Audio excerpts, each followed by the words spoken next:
Batting eighth from the University of Hawaii, catcher number 25, David De Dios. Batting ninth from Lower Columbia College, center fielder number 2, Braden Oram.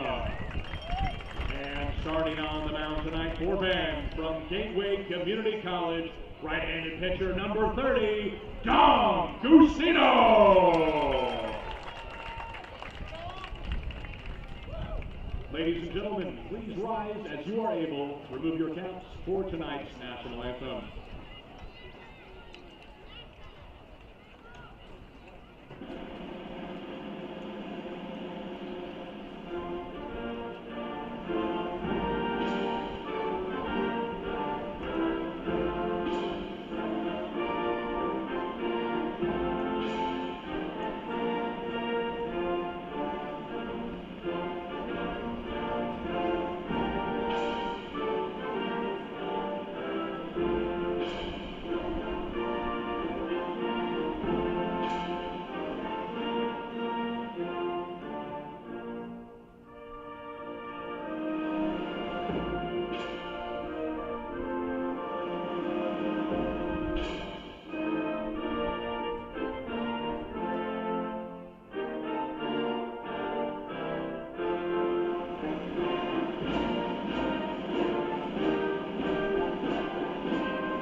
Rivalry renewed tonight in Bend as the Elks host the Corvallis Knights for a weekend series, a big one in the south standings of the WCL. Inside the broadcast booth, I'm O'Neill as always, and man, are we excited to get this one underway. Two teams as old as the beginning of the WCL. At one point, they were the only two teams playing back in 2010. That peculiar season, but now that rivalry, the battle does not go away, and we have another opportunity to watch it unfold tonight. Let's take you through the Bend Elks defense, starting with the man on the mound, Dom Justino, Gateway Community College from Issaquah, Washington. Originally stands at 6 feet tall, 185 pounds. So look to mow down this potent Corvallis order. From left to right in the outfield, it's Miller, Oram, Batovi. Then the infield, Parkins, Salvione, Nagler, and Woodson, with De Dios doing the catching. And the Corvallis Knights will look to get the offense going early on their side. Get into how they've entered this ball game, but it's been peculiar. Not the traditional Knights. First pitch in there for a strike, and that's how this ball game gets started, right on time at 6:35.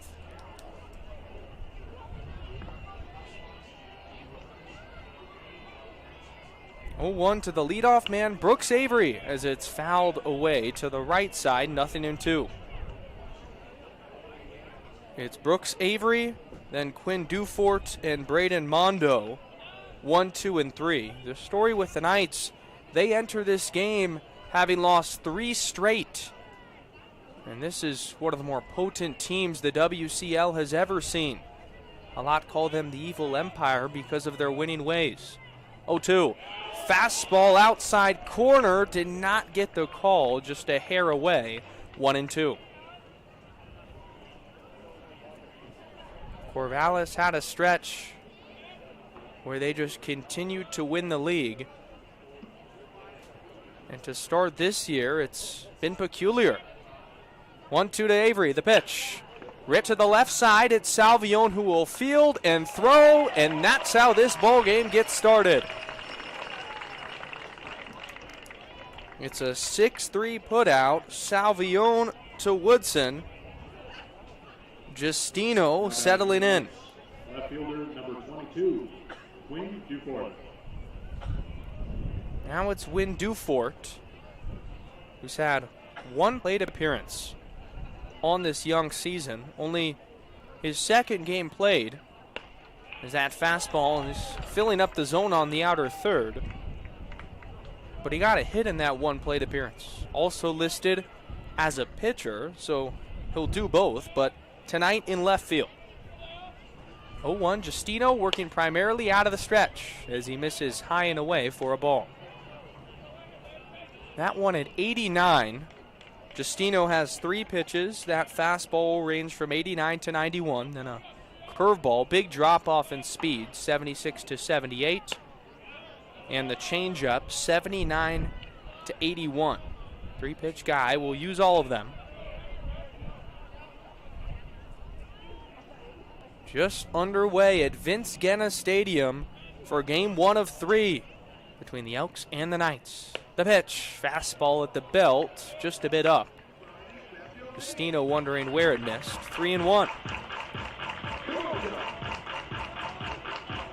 This Knights team from 2016 to 2023 with the gap in 2020 is Adelman's downstairs for a ball. It'll be a walk.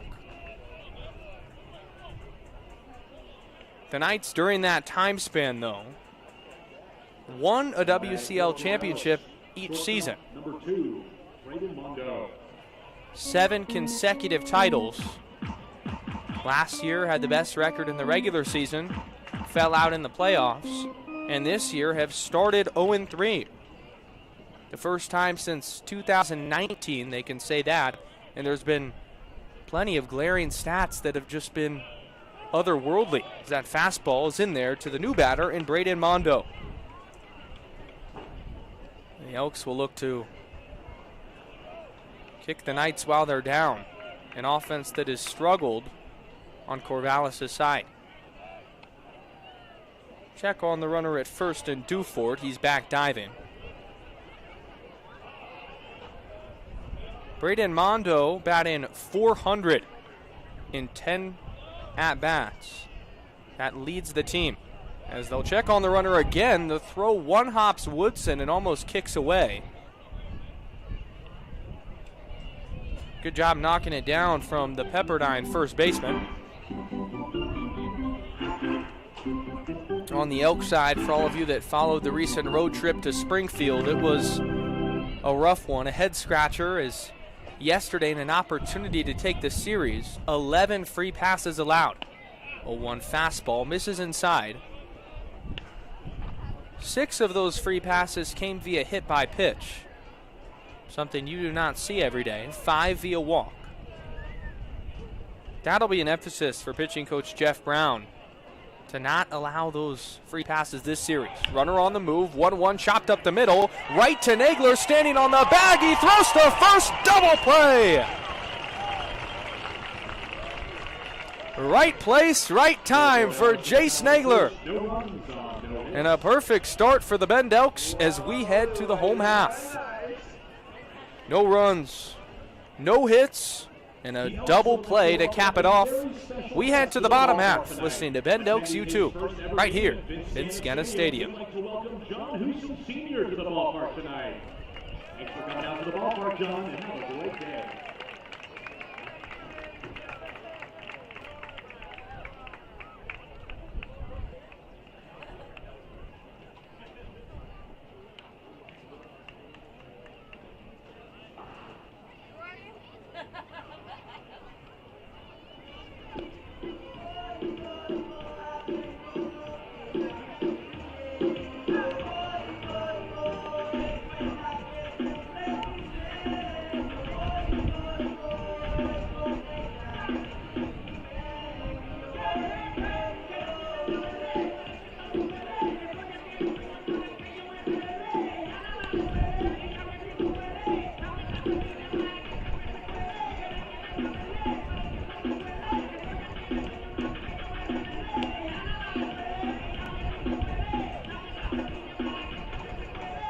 here for the home half of the first inning at Vince Guenna Stadium. The first of 3 against the Corvallis Knights. Now the Knights on defense, with the man on the mound being Trey Newman in his debut with the ball club. Originally from Medford, Oregon. Pitched this last season at TCU, formerly at Cal Berkeley. And on the defensive side for Corvallis, it's Dufort, Siegel, and Proctor left to right in the outfield. Marquez and Mondo on the left side. Avery and Holmes on the right side, with Aiden Hazen doing the catching. Inside the broadcast booth, Aiden O'Neill. Thank you all for joining us. It's going to be an outstanding homestand.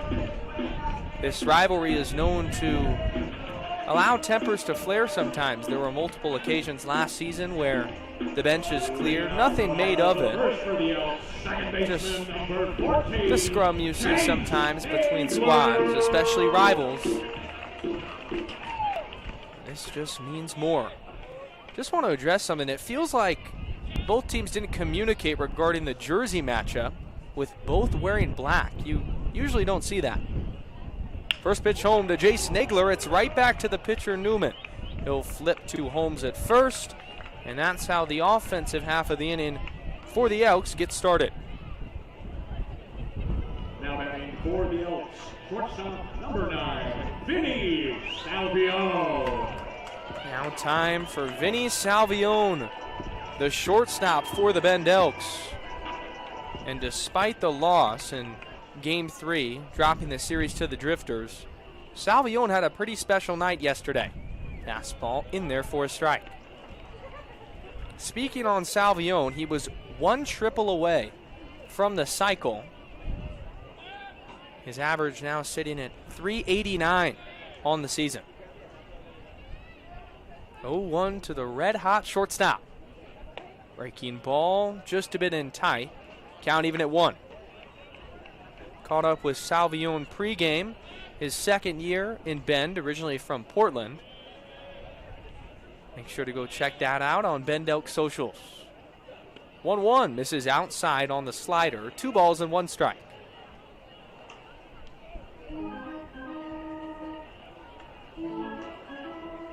Hitters count for Salvione can lean into 1. 7 hits with 2 doubles and popped his first homer last night. Breaking ball misses in tight at 81 miles per hour. Salvione had 3-1. Came over with his teammate at Portland, Jace Miller, and they've loved it ever since last season. The 3-1 right towards the right side and through for a base hit. Stay hot, Vinny. Gets the offense going for Bend. The first hit of the night.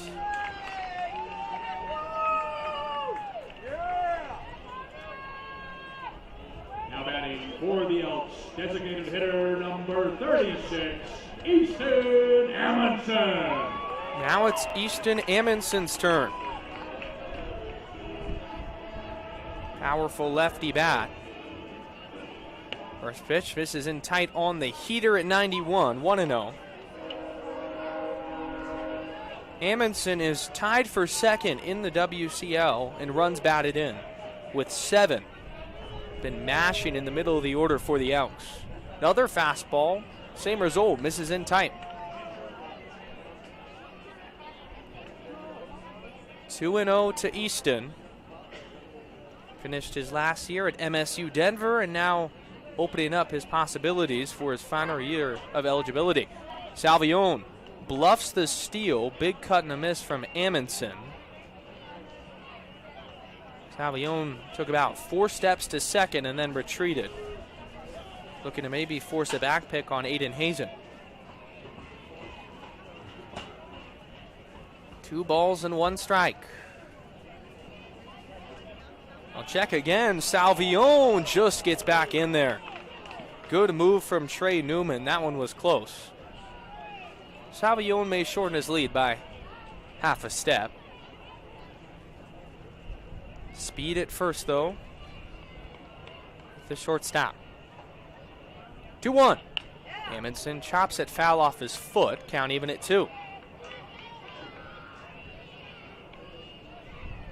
Salvione has 2 stolen bases this year. Is a threat to run. The Elks overall have 12 on the season. They run a decent amount. 2-2. Salvione's off. Amundsen clobbers one into deep right field. Looking up is Proctor right at the wall, and he makes the catch. Salvione thought it was gone. The throw in from the right fielder is to Holmes, and the wind just knocked that one down. Wow, off the crack of the bat for Easton Amundsen, and from our perspective in the press box, he was getting ready to trot around the bags and give the Elks a 2-0 lead. But instead, it's just a long fly out. 2 outs. Maybe a little too high of a launch angle. We have the stats here for all you at home. 105 off the bat that was. Crushed, just too high into the air, a 41-degree launch angle. Fastball into Jace Miller. Anytime Amundsen's up, there could be fireworks. Now Miller, who's batting cleanup tonight, and he deserves it. Top 10 in the league in batting average. 0-1, foul back to the net, 0-2. All Miller has done is hit after a year at Portland where he didn't see a ton of playing time, but year 2 with the Elks, him and Vinny Salvione, very close friends. They came over together from Portland and are here for yet another season. 0-2, 2 outs, runner on first, scoreless game. They check on Salvione, the throw is wide, and the knee from Holmes gets Salvione right in the head as his helmet falls off. Dan Grice, the first base coach, is going to check on him. We hope Vinny's all right. The throw was up the line, and Jake Holmes, the first baseman, had to dive across the body of Salvione. Salvione gets that knee to the face. You worry about concussions in this sort of scenario. Just shaken up a bit. Appears to be smiling and just catching his breath with his helmet off. As we'll resume play. Good to see Vinny's all right. Could be something to watch as the game goes on. So 0-2 to Jace Miller.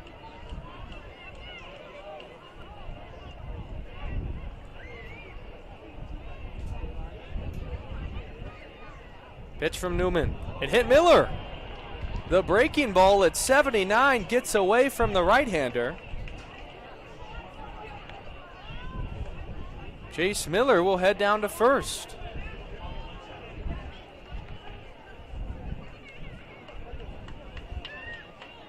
Trey Newman will be kicking himself. He was ahead 0-2 to the prolific hitter for the Elks and Miller. And the breaking ball he just couldn't grip.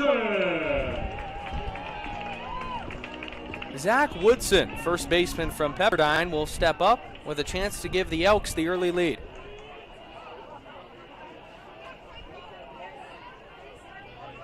Two-out pitch. Big cut and a miss from Woodson, 0-1. Woodson batting under 100 on the year, but that doesn't show how good his swings have been in the last series. In Springfield, he seemed to really figure something out with his first extra base hit of the year and 2 runs batted in.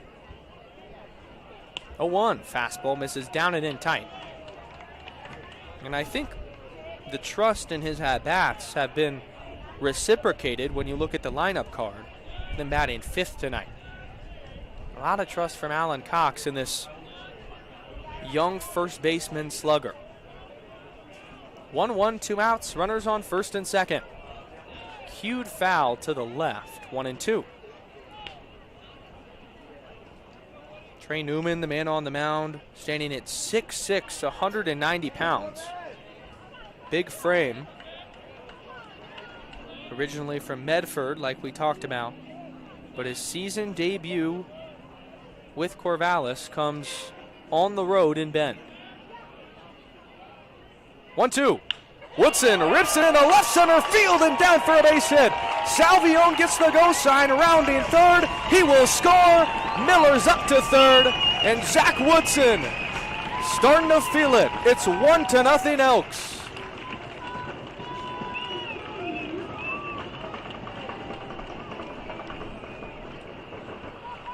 A beautiful piece of hitting from Woodson to the opposite field.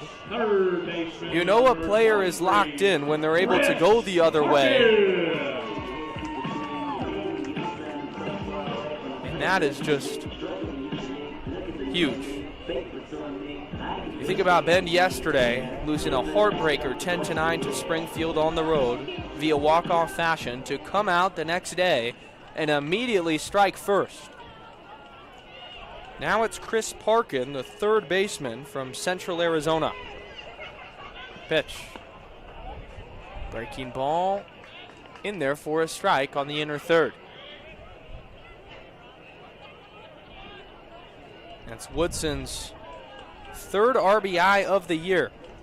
He's walked a ton. He actually leads the league in walks, or team in walks rather. Parkin will cut on and miss, 0-2.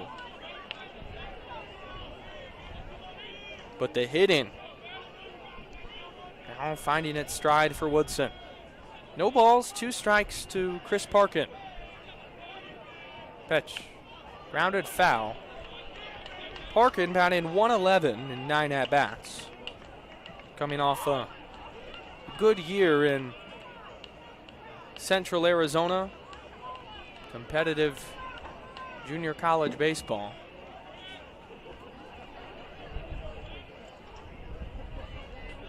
Has yet to knock a runner in. Chance for his first RBI. The 0-2. Hit foul. I hope that one doesn't nab a windshield.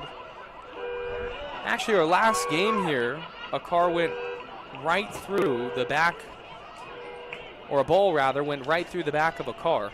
Felt terrible. Glass shattered everywhere. 0-2, got him swinging. It's the breaking ball from Trey Newman. His first strikeout of the night.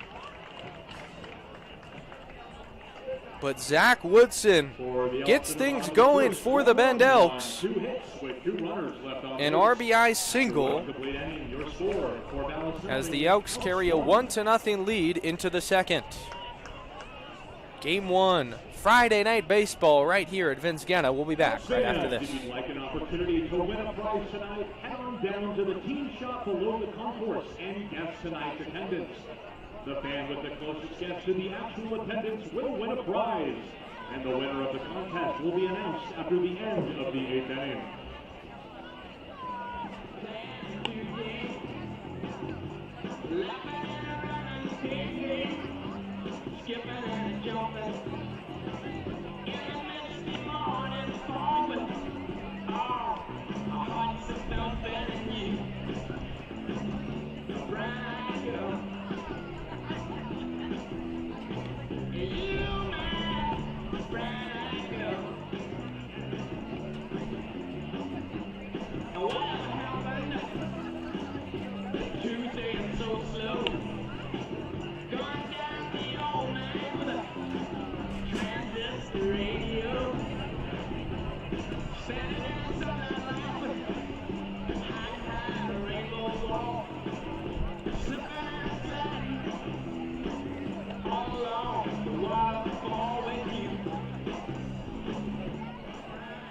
You want a slice of the best pizza in Central Oregon? If so, head down to the Snack Shack located behind the press box to grab a slice of PCG's. Top of the second inning here at Vince Ganna Stadium. The Elks open up the scoring on the RBI single from the Pepperdine boy, Zach Woodson. Tom Justino back out there for the Bend Elks on the mound. He went 1-2-3 on the Corvallis Knights order to start the ball game. And that's been the story with Corvallis, has been the lack of offense, a team that's used to pouring on runs. First pitch, breaking ball, flipped in for a strike to Jacob Marquez, the cleanup hitter. 4, 5, and 6 coming up for the Knights.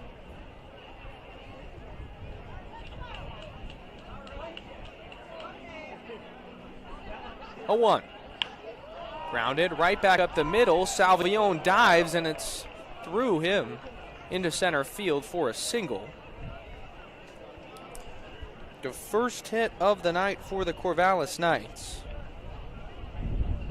Just what broadcasters do. They put something into the atmosphere, and it happens. I said Corvallis has been struggling offensively. They get a hit. Now Josh Proctor will bat. Right fielder tonight.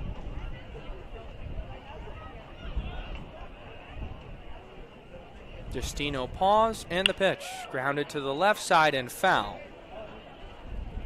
Proctor batting .273 in 11 plate appearances. No home runs, no runs batted in.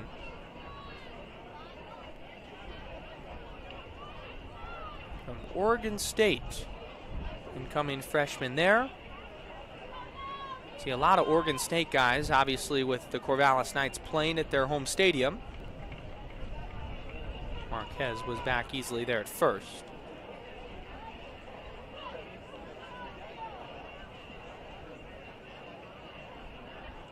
A 1. Breaking ball, just a bit down and in. Big looping breaker from Dom Justino. The velocity discrepancy, even though Justino is not a flamethrower, the drop off with the curveball, about 14-mile-per-hour difference. It's tough for batters to adjust to. 1-1 heater, just a bit in tight. 2-1. But more on the Knights' offense. They were shut out for the first time in back-to-back games against Portland. You go back to June 9th and 11th in 2023, the last time that's happened. 2-1, chop to the left side. Salvione fields it deep into the hole, throws across his body to second, not in time. A great play by Vinny Salvione to keep it in the infield, but it was just too deep in the 5-6 hole. And Salvione fielded it cleanly, but his throw was not in time to nab Jacob Marquez at second. Back-to-back singles for the Knights.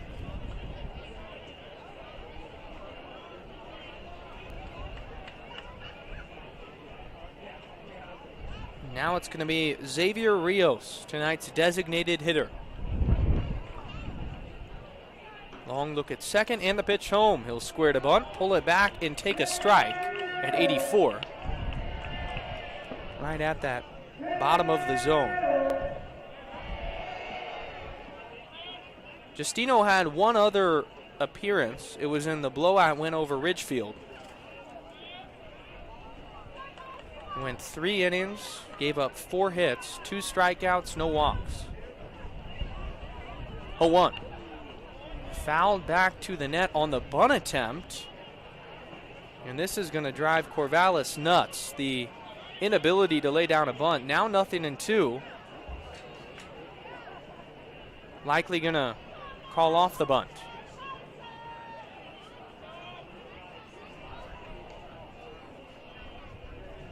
Long looking home. Justino pitching for the strikeout. The pitch. Got him swinging. Pulls the string with the breaking ball. That one at 70 miles per hour. So hard to just wait back on. Justino notches his first strikeout of the evening. Now it's time for tonight's beer batter. Every night here at Vince Genna. They do it in other ballparks as well in the WCL. First pitch, misses upstairs the fastball.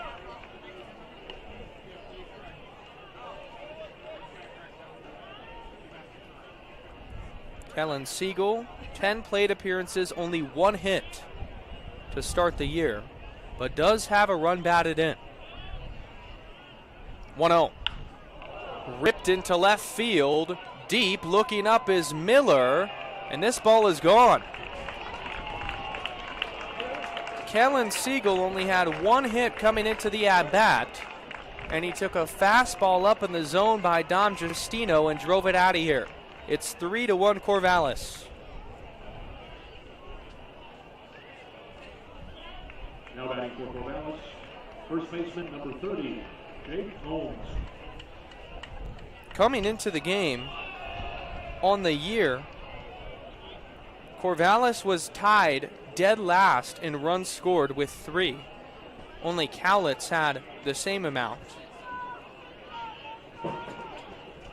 And now they have 3 in the ball game. Doubled their total.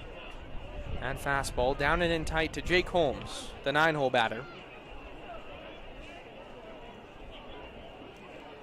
Wasn't a cheapie though for Siegel. Jace Miller gave it a look and watched it fly. 1-0 heater, misses in tight, 2 balls and no strikes.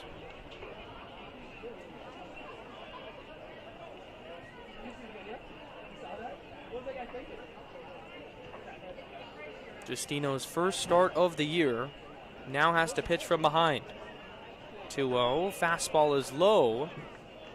Now 3 balls. It's apparent that this Corvallis team is talented offensively. It just hasn't come around yet. But tonight, early on, they've found their stride. 3-0, in there for a strike. At the bottom of the zone, a gift from the home plate umpire.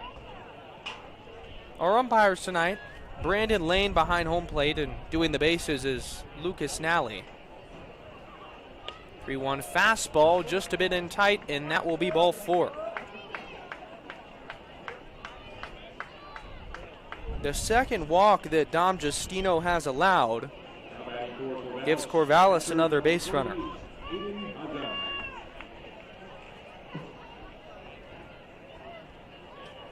After a grueling 3-game series against Springfield, Ben needs some length out of Justino. Thin in the arm department. They got some new guys. As the runner will be on the move. De Dios' throw down to second in time. David Virgil De Dios cuts down Jake Holmes trying to steal second. And a big second out in the second. Whole lot of 2s. Justino back to pitching with nobody on. Ripped right back to Dom. He'll take it, he'll flip it, that will end the inning.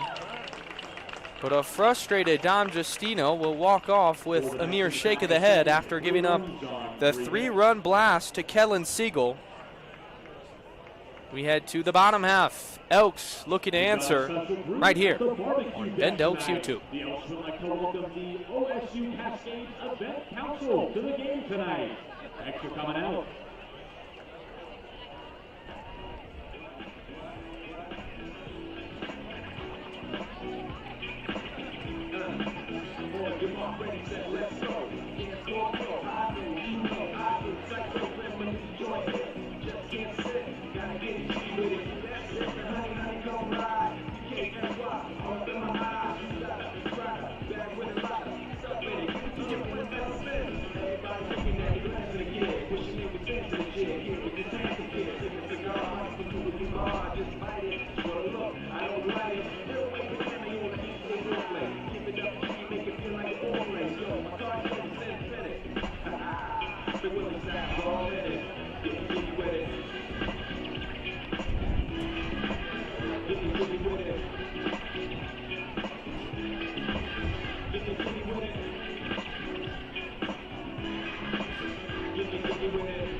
Bottom of the second inning, the Bend Elks now down 3-1 after a 3-run blast in the top half of this inning by Kellen Siegel.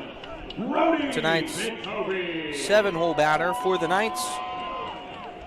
It's 7, 8, and 9 coming up now for the Bend Elks, starting with Brody Batovi and out of Pepperdine. He'll take outside at 83. Batovi was feeling under the weather in Game 1 in Springfield, so did not play, but was able to get back in the lineup. That big cut and a miss, 1-1. 3 games played, 8 at-bats. He's got a hit, batting .125, and is fouled away. Here the Elks dugout, 1-2. Batovi, Woodson, and then Danny Cook, who was in the lineup yesterday. The trio of Pepperdine Waves that have made their way to Bend for the summer. 1-2. Grounded to the right side, slowly chopped to Avery. He'll field and throw for the first out.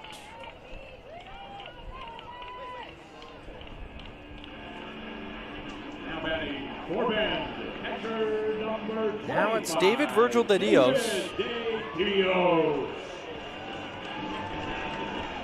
De Dios started a ton behind the plate. Offense hasn't come around yet, but just made that terrific throw in the top half. Take outside.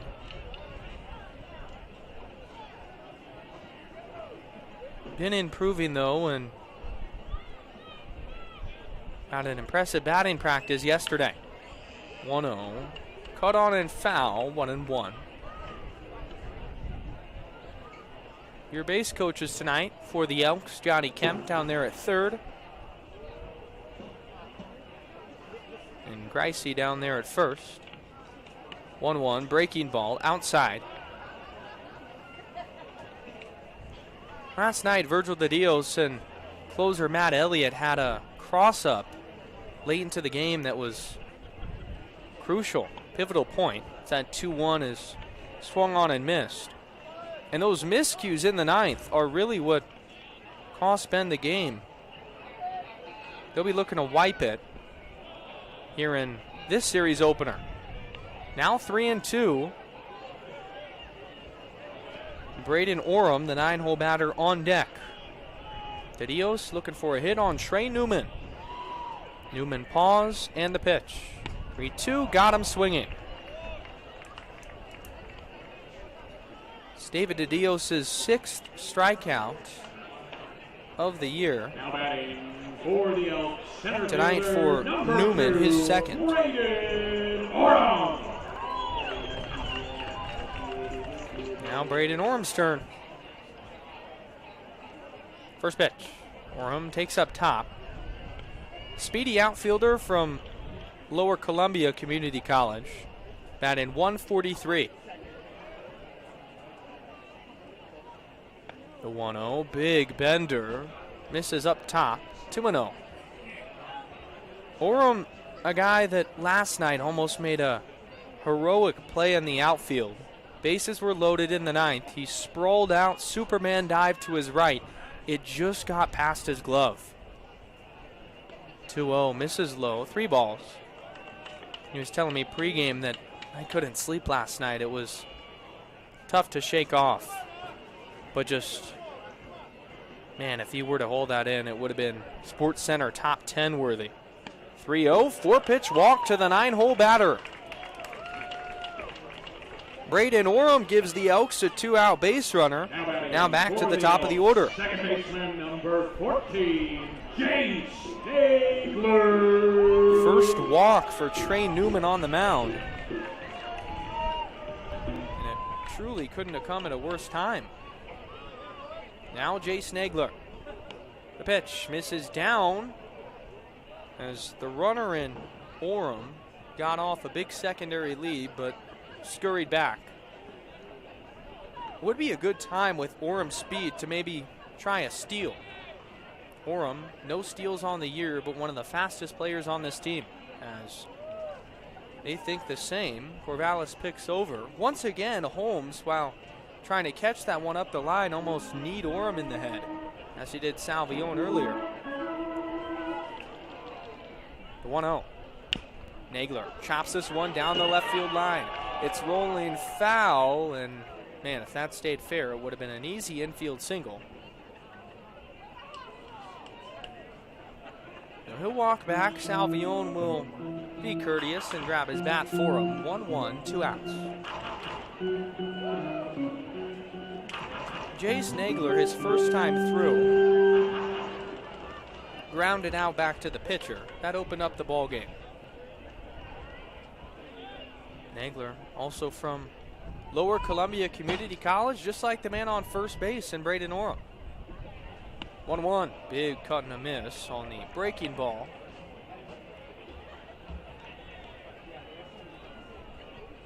The heart of this order has done so much damage. If Nagler were to reach, the Elks would have a true 2-out rally. 3-1 your score, Knights with the lead. Orem on the move, check swing, did he go? He did. No appeal to the base umpire, and Alan Cox is going to walk out there and have a conversation with Brandon Lane.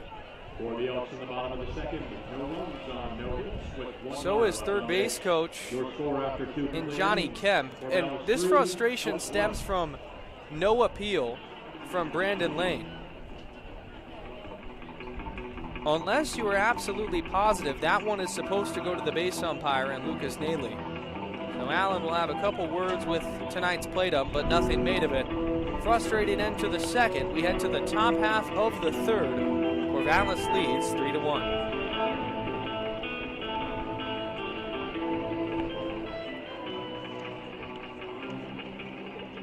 We've got a birthday at the ballpark tonight. We'd like to wish a happy 12th birthday to Bryce Federley. Happy birthday, Bryce.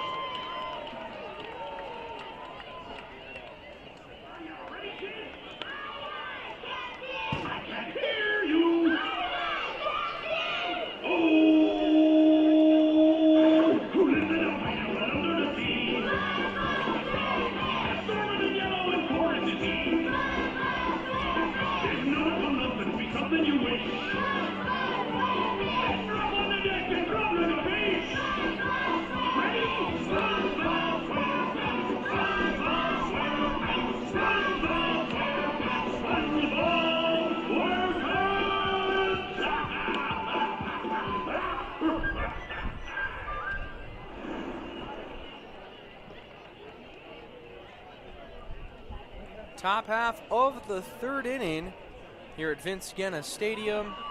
3-1 Knight lead after the Elks go down without a hit in last inning. Dom Justino looking for a 0. Top of the order for the Knights, starting with Brooks Avery, who grounded out his first time. First pitch. Jam shot to the right side in foul territory. Woodson chasing and making the catch. Zach Woodson, a heck of a play in foul territory for the first out. That's a lot of range from the big first baseman, who was playing about 10 feet behind first. An all-out sprint near the Elks on deck circle and hauled it in.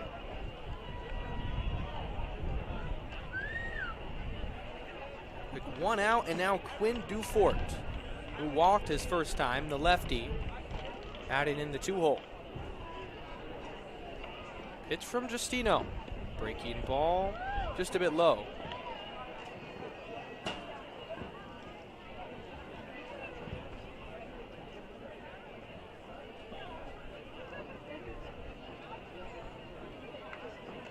Another great crowd on hand tonight for the opener, some weekend baseballs. The breaking ball gets a bit of that zone. 1-1. But each and every night, especially with a game of this magnitude, you're going to get a good crowd here at Vince Guenna, but overall, you're always going to get one with this amazing Bend community. 1-1 breaking ball gets the zone. 1-2. Justino has been a two-pitch guy for this outing. He has that changeup, but hasn't thrown it. It's just been Fastball and curveballs, putting the Knights hitters in a rocking chair. That one's the curveball to the right side. Nagler will field and throw to Woodson. It's offline. Had to hurry the throw. A little awkward, but this is going to go down as an error on Jace Nagler. Quinn Dufort reaches. Now batting for Corvallis, shortstop number 2, Braden Mondo. The first error of the game for Ben. Now into the heart of the order with Braden Mondo. 1-out pitch, ripped to the left side, past the dive of Parkin, and into left field for a base hit. Mondo has his first hit of the night. It's the 4th hit of the night as a team for Corvallis. They're in business here in the 3rd with runners on 1st and 2nd.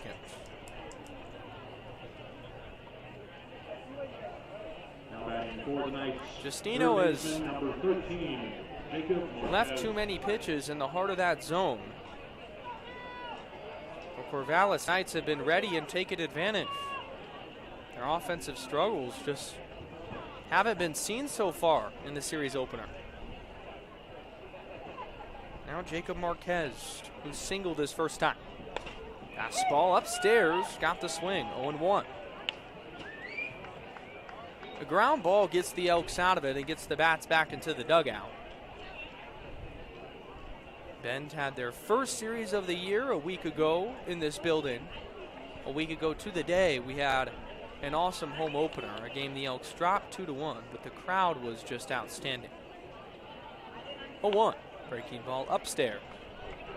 Elks went on to win the next 2 games of that series against Ridgefield. So as it stands, 2-1 overall at home.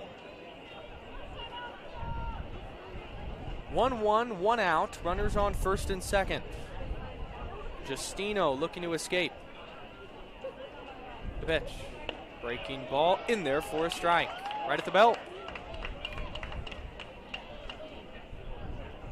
And the velocity, the rocking chair is the best analogy.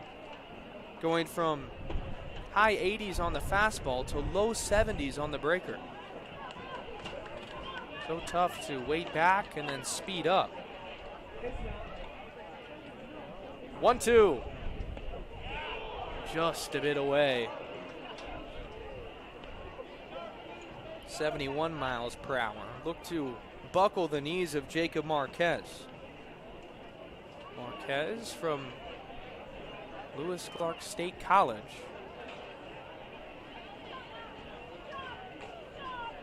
Great team in NAIA baseball.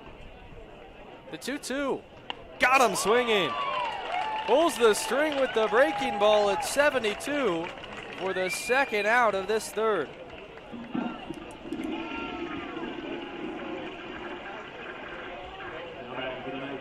Justino's 2nd punch out of the ball game.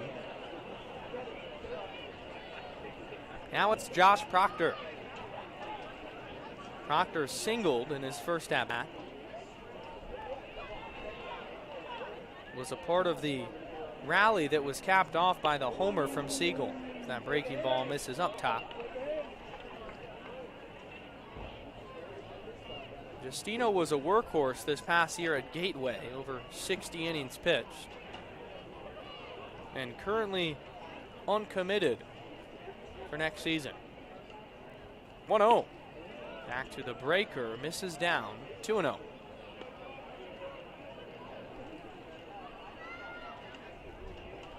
First start of the season tonight. The Elks are getting a roster that changes frequently with the constant movement of college baseball. Guys looking to play at the next level. 2-0. Big swing and a miss, 2-1.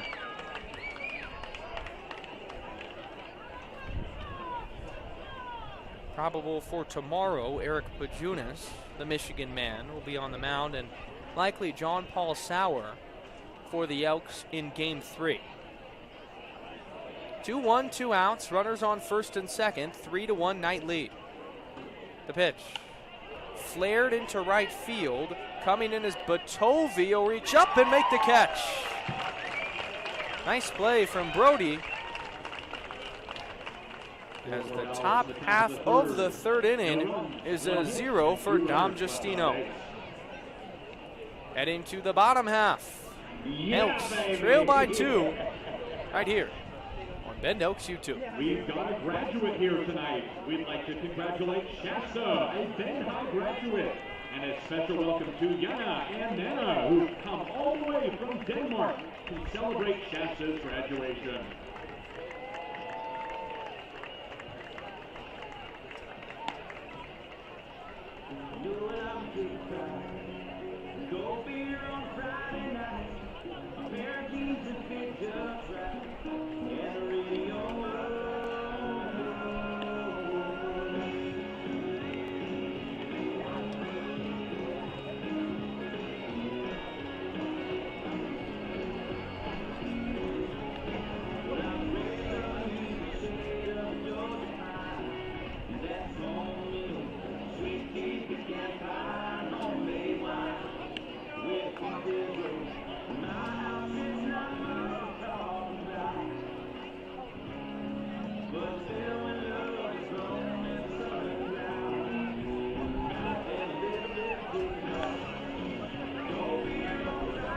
Bottom of the third inning here at Vince Ganna Stadium. Due up for the Elks, Vinny Salvione, Easton Amundsen, and Jace Miller. 2, 3, and 4, the heart of this order. Now batting for the Elks, shortstop number 9, Vinny Salvione. Vinny has been scorching hot, and he'll lead it off after his single in the first inning. Trey Newman still on the mound for the Knights. First pitch flared into right field, falling fast and just foul.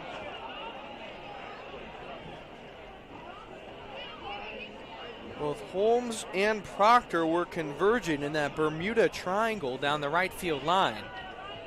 Fortunate for the Knights, it fell foul. If it was fair, could have been extra bases for Vinny.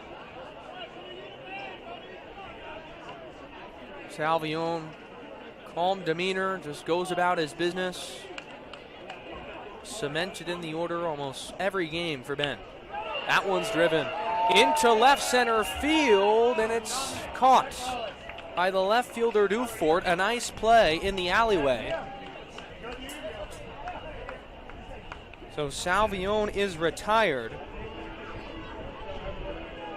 Now batting That would have been a way to start for Ben. Number 36, Easton Amundsen. Now Easton Amundsen's turn, who we all thought had a homer his first time through. He'll take a strike at 85. Crushed a ball deep into right field, 105 off the bat, but it just got caught up in the wind, and it stayed in the park. 0-1, fouled right back to us, but catches the net, 0-2.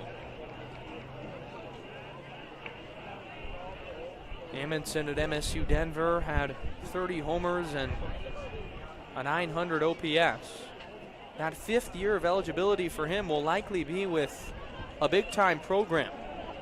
A guy that can be inserted in any lineup. 0-2. Fly ball into right field. Dufort is chasing it as he watches it go foul. We'll do it again. Trey Newman in his first start for the Knights has been good. First appearance overall. His dad played baseball at UC Davis, so it runs in the family. The 0-2. Got him swinging. By the powerful bat of Easton Amundsen for the second out of the third. Now batting for Bend, left fielder number 13, Jace Miller. Now Jace Miller will step up, who was hit by a pitch on an 0-2 count in his first at-bat. Been tormenting oppositions throughout this WCL to start the year. Big cut and a miss, 0-1. The Elks in their all pinstripe look in the black unis, with Corvallis also wearing black. You generally don't see that. Not sure if it was a mistake, as I pointed out back in the first inning. His time is called during Newman's windup. He'll take a long walk and recalculate. For Corvallis with the red caps, black jerseys, and gray bottoms. 0-1. Swing and a miss, nothing in 2.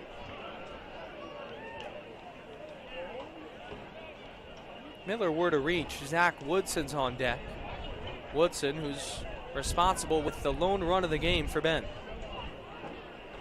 Looking for some 2-out magic here in the bottom of the 3rd. The 0-2. One hopper to the catcher Hazen. He gets a glove on it. 1-2. Bend's issue the last couple of games has been trailing, and then the late effort offensively wasn't enough. Last night it was enough, but the bullpen struggled late. That's chopped to the left side.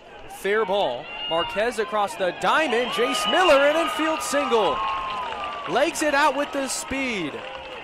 And he continues that hitting streak. Jace Miller's average leaps above that 420 mark now. It was 421 coming into the game, and he has himself another hit. 43, Zach Woodson.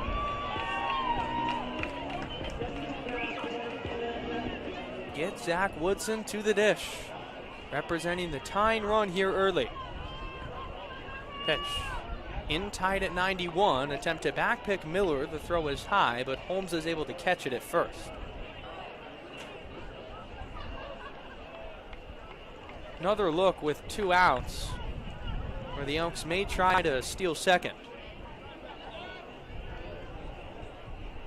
Woodson dialed in at the dish. The 1-0. Fouled away, a souvenir that's out of play and into the parking lot. Based on an eye test, yes, we're near 2,000 tonight here at Vince Gannon. We'll get that official number shortly. But a beautiful night in Bend for baseball. The 1-1 ripped up the middle, past the dive and through. Miller goes first to third. Zach Woodson is 2 for 2 tonight. Locked in at the dish. And the Elks have a chance to climb right back in. Now batting for Bend, third baseman number 23, Chris Parkin. Back-to-back singles with 2 outs for the Bend Elks.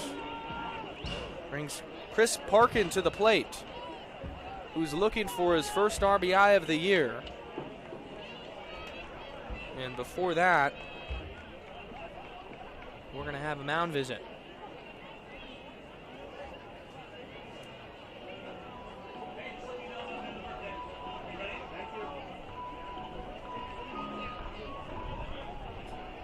We've got another birthday at the ballpark tonight. Out there on the mound, Bo Kearns, assistant coach, runs with the pitchers for Corvallis. Manager Brooke Knight, that last name quite fitting for the team he coaches, has been here for a while.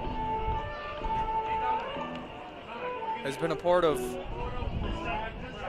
every bit of Corvallis baseball besides the 2005 season. He's been here since 2006. So you think about it, him himself as a head coach has 10 league championships. Sure, the beginning of this year, from his perspective too, has been quite shocking. And Parkin is up. He struck out his first at-bat, representing the go-ahead run. Looking for a big swing.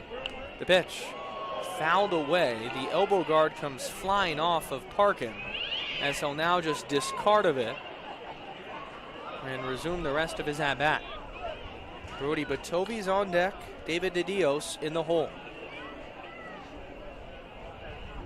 All it takes is one hit if you're Parkin to not only notch his first run batted in, but get the positive juices flowing again. 0-1. Fouled away. The breaking ball at 81. Now Parkin's got to protect.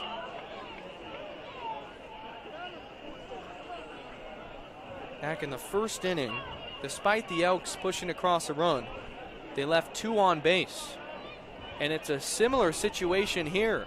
Have to cash in with those runners on. Pause from Newman. The 0-2.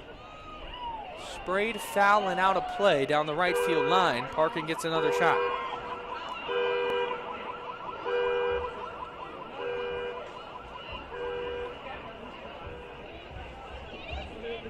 A lot of strength in the bat of Parkin. Power to all fields. The gap between Siegel and Proctor,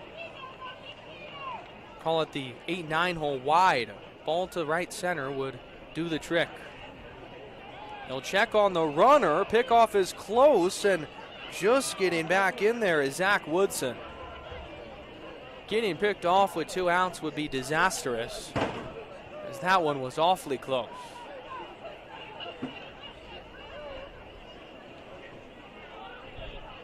Look in from Newman is long. The 0-2. On the move is Woodson as Parkin fouls it away.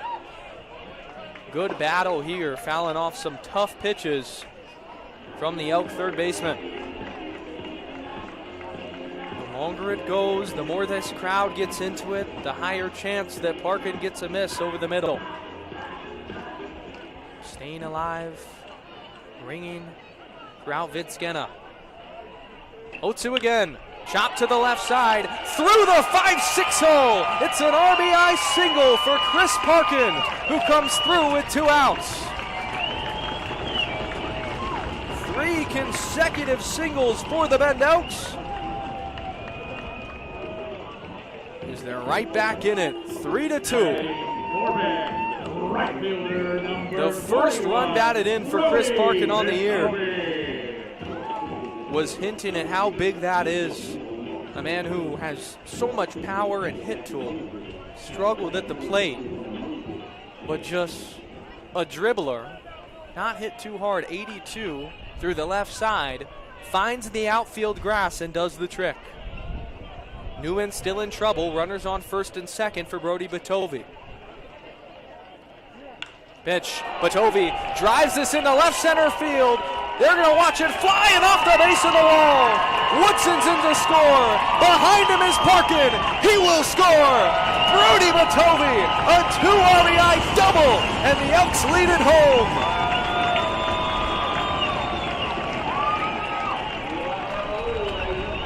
An offensive outburst for Bend.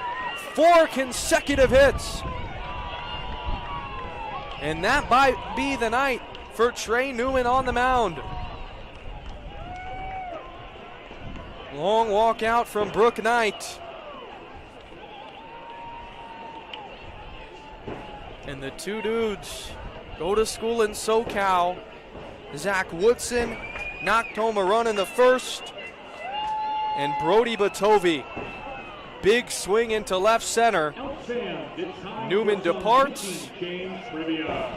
The Elks lead 4-3. New pitcher coming in.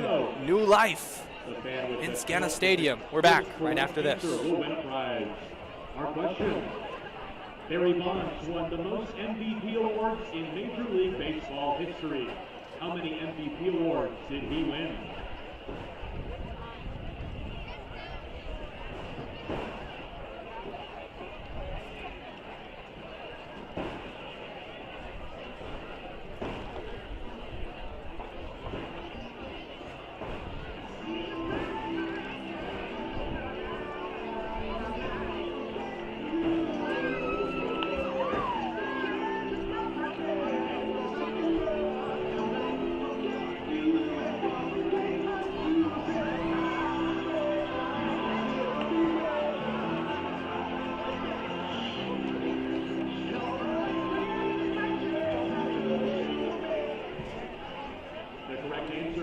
Trivia question: how many MVPs did Barry Bonds win?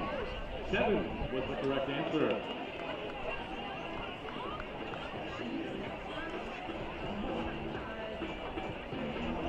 Now Now pitching for Corvallis, number 42, Jay-Sean Unger.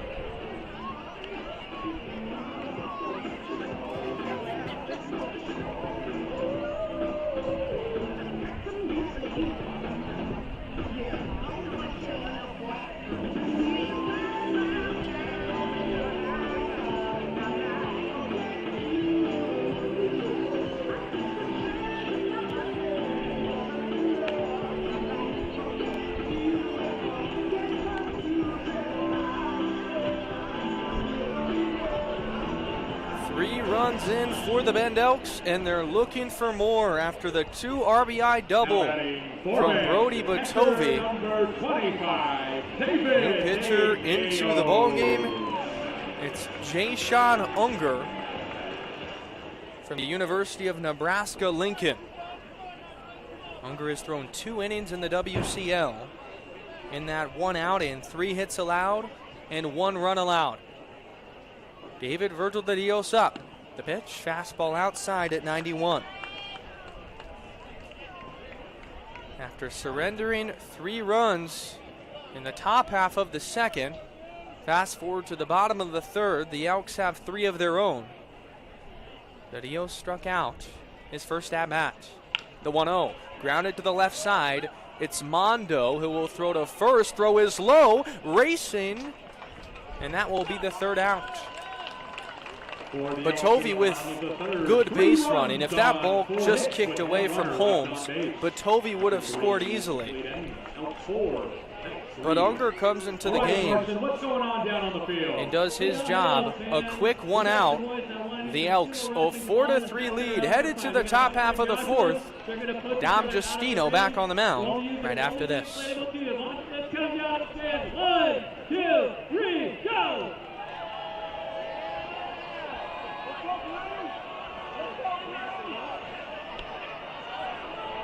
That's it! Oh, nice! Hey, Elks fans, do that Roger Josh. Do the wrestling out here for us tonight.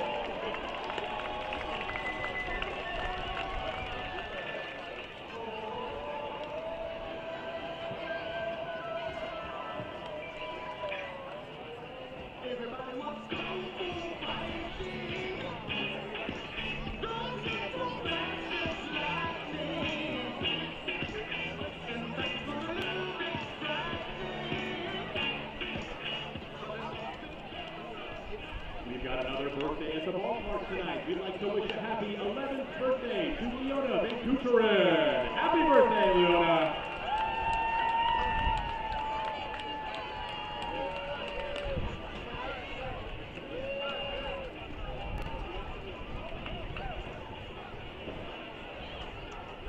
Elks fans, do you want a slice of the best pizza in Central Oregon? Head on down to the Snack Shack located behind home plate to grab a slice of Pinky G's famous cheese pizza.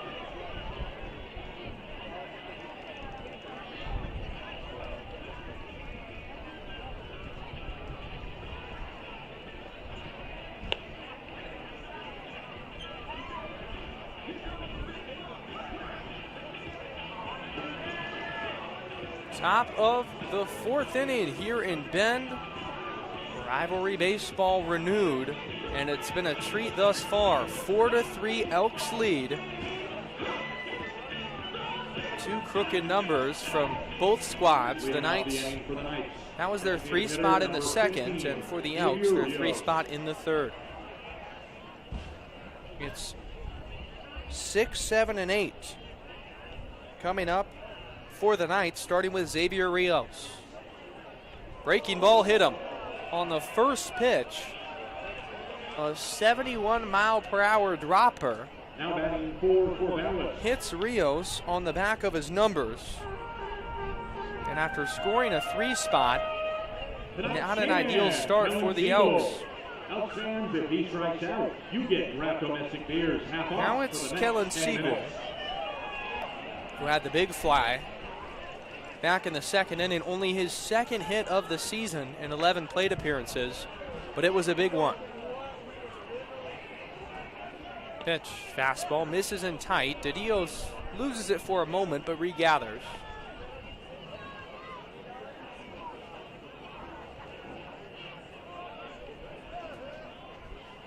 Kellen Siegel, Lynn Bend Community College.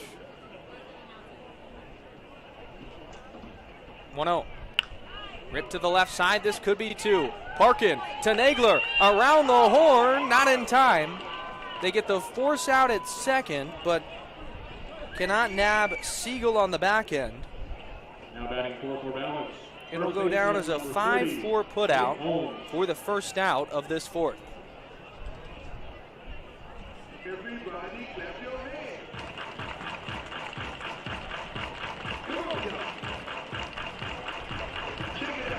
Jake Holmes, the 9-hole batter, steps in. A righty. Big secondary off of first. He's off and running. DeZios' throw is not in time. It was a walking lead from Xavier Rios at first, and he stole the bag so easily. That one's going to go on Justino. Xavier Rios' first stolen base of the year. Justino now pitching with the runner in scoring position. Another walking lead.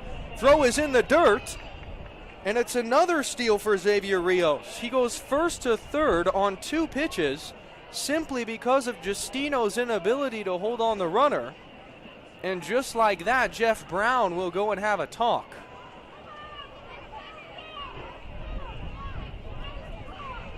Man who hasn't stole a bag coming into this game has 2 out of the designated hitter spot. And he took 2 big secondary leads each time before Justino even released the baseball. The Knights tying run now 90 feet away, and Jeff Brown is firing him up.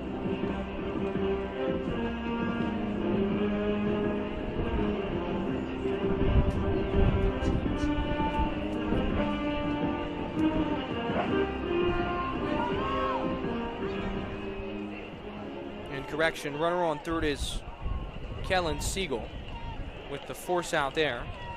Siegel reached. Apologies for that. Siegel coming into this game had 1 stolen base, so now 3 the total. Infield still back. The 1-1. Breaking ball gets the zone, 1-2.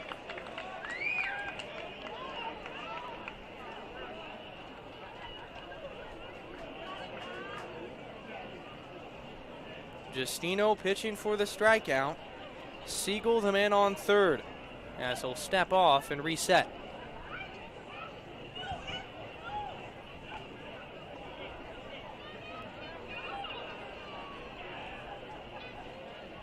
Looking for his 3rd strikeout. The 1-2. It hit him again. On an 0-2 count, the breaking ball for Justino just gets away. Jake Holmes heads down to first. The 2nd hit by pitch of the inning. Now batting for the Knights. And speaking of hit by pitches, and a very odd outing for the Elks pitching staff in Game 3 against Springfield. They hit 6 batters. So a statistic that generally doesn't plague a team has really hurt the Elks. 6 hit batsmen yesterday and already 2 today. Runners on the corners now with 1 out.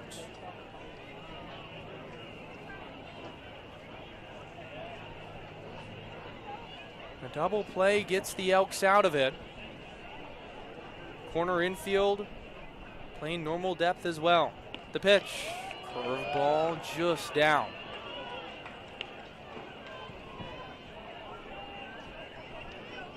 Justino has been the beneficiary of a lot of those 50-50 calls at the bottom of the strike zone, but that one was just a little too low.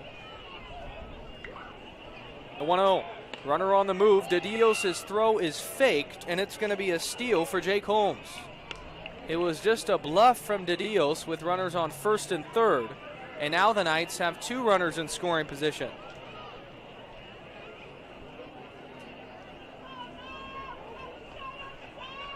Holmes' first stolen bag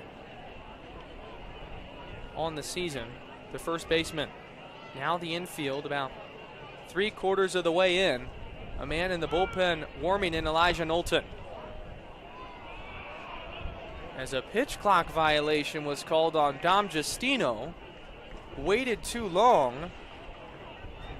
It's an automatic ball, and the count moves to 2-1. But Eli Knowlton, a guy we saw in Springfield, would be the next man up. The pitch. Breaking ball in the dirt. Good block by DeDios. Just keeping that in front. Runners in Siegel at third and Holmes at second. Elks with a slim 4-3 lead in the top half of the fourth inning. But the Knights are threatening. Open base at first. We'll see if Justino wants to use it. The pitch, fastball challenge, flared into right field, but Tovey's running after it. It's fair. Siegel comes in to score. Holmes right behind him, and into second for a double is Aiden Hazen.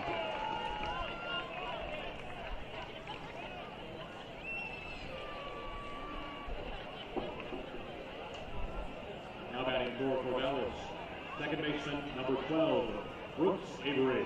5-4 now the score. Aiden Hazen's first 2 RBIs of the year come right now. His second double. Justino stays in trouble. We'll see how much longer Alan Cox sticks with the righty.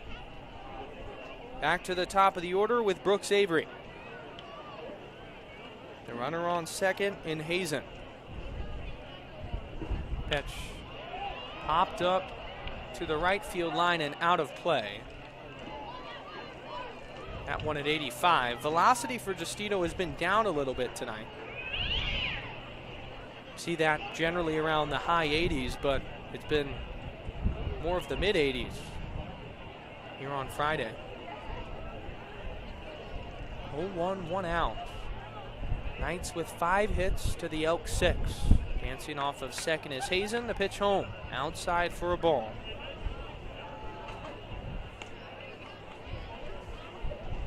Brooks Avery, mentioned from Lynn Benton Community College. The guy on second in Aiden Hazen, also from Lynn Benton. 2 teammates embroiled in this situation. Long look at second, to 1-1. Big cut and a miss, 1-2. Good location from Justino on the curveball.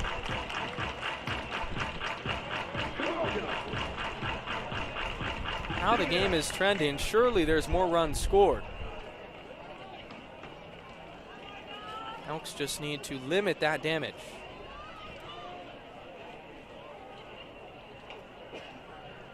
The 1-2.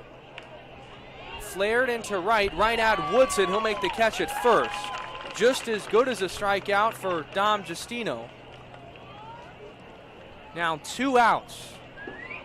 Now batting for Corvallis, left fielder number 22, Quinn Dufort. Quinn Dufort, the man up, and Alan Cox, just as Dufort enters the batter's box, will go to the bullpen. Calling on Eli Knowlton, Rogers College. Justino's final line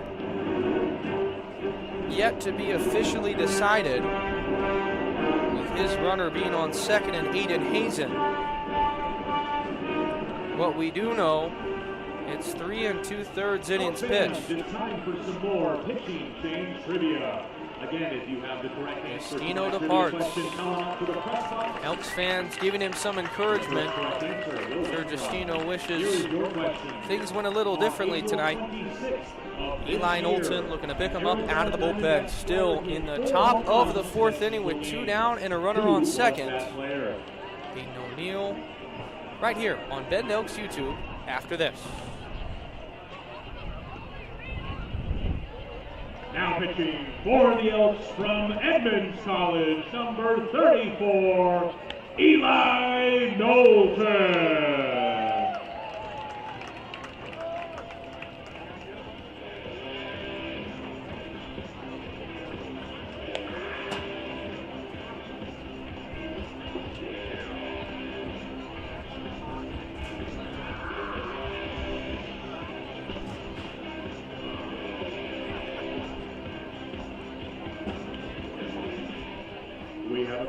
answer to the trivia question. The answer was Eugenio Suarez.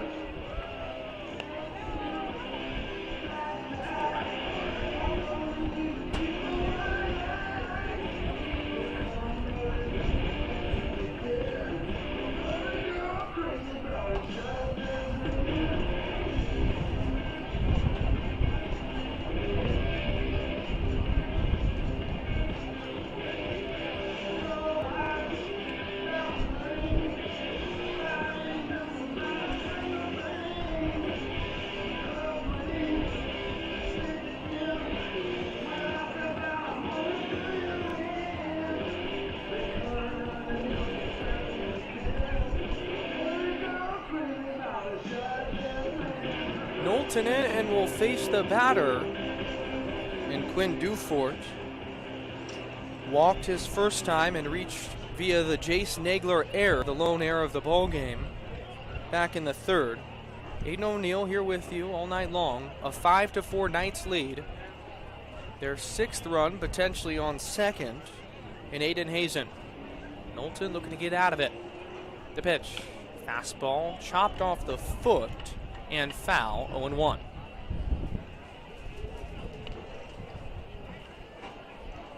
Knowlton last year at Edmonds College, but recently announced that he's transferring to Rogers College. On the season, 3 innings pitched with 1 run allowed, 2 walks and 2 strikeouts, making for a 3 ERA. Peak at Hazen at second, the 0-1. Up and away at 87, the heater.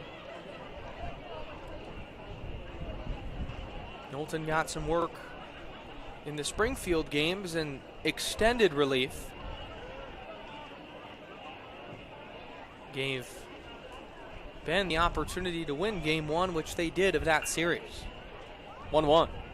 Breaking ball outside, 2-1.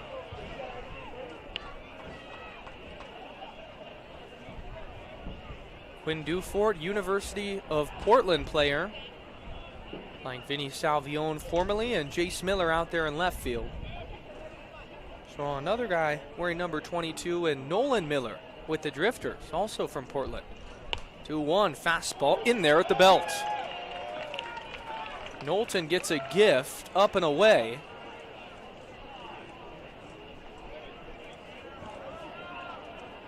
And time is now called. Dufort's going to go and talk to the third base coach for the Knights. That call on the 2-1 was definitely generous from home plate umpire tonight, Brandon Lane. Could be strategic from Corvallis just to calm down their lefty. Umpire and Brandon Lane puts his hand up and says no more. 2-2 the count. Slight shift to the right for the infield. 2 outs, runner on second, 5-4 Knights. The pitch. Fouled away, sprayed left. We'll do the 2-2 again. Knights have scored in bunches tonight. They had a 3 spot in the second. Now 2 in the fourth. Already surpassing their total of runs entering the game. Had 3 runs before tonight in total after dropping the series at home against Portland. 2-2. Inside fastball fielded by Woodson. He'll step on first, and that will end the inning. Eli Knowlton comes out of the bullpen and does his job. We head to the bottom half of the fourth. After the Knights tack on 2, they lead 5-4. Back right after this on Bend Elks YouTube.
9-1-2 coming up for the Bend Elks after giving up the lead in the top half of this fourth inning. 2 added on for the Corvallis Knights, courtesy of an Aiden Hazen 2 RBI double out of the 9 spot. And the 9-hole batter on the other side for Bend will be searching to get something started. It's Braden Oram who walked his first time through. Speedy center fielder. Still on the mound, Jay-Sean Unger. Had a clean first inning of work for Corvallis. Big cut and a miss on the heater in 91. No balls and 1 strike. Bend's offense all year has answered those deficits with runs of their own. Unger slipped off the mound. Just a chuckle from him. 0-2. Slipped off the mound and still threw the ball 90 miles per hour. So that's quite impressive. But back to Bend's offense. When they've been down, they've never stopped fighting. In the windup is Unger. The 0-2. Fouled away from Oram. Speedy center fielder. If that bat gets going for Braden, he'll find himself in the lineup almost every single day just because of how good the defense is. 0-2, choked up on the bat, protecting the pitch. Check swing, pop up, foul. We'll get another chance. That is the definition of a protective hack.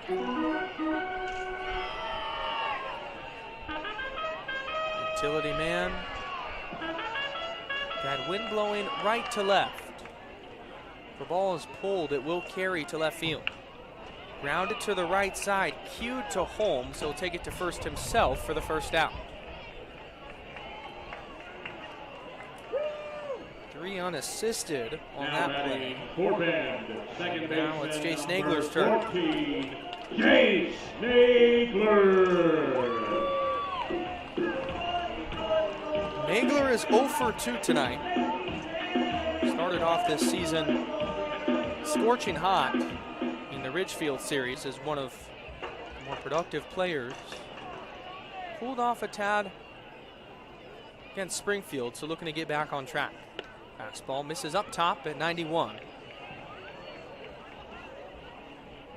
Nagler from Redmond, Oregon. And here, his hometown, used to come and watch these games growing up. 1-2, breaking ball outside. 2-0. You think about how many kids there are in attendance tonight that might be future Bend Elks. Pretty special for the community. The pitch fouled away to the right side. 2-1. Fastball for Unger, sitting right around 90 miles per hour all night long. Sun beginning to make its descent behind the Three Sisters. Still quite high. Won't have to turn the lights on for a little bit. 2-1. Ripped foul. 2-2 the count. Unger has battled back to Nagler after being down early. Now Jace has to protect.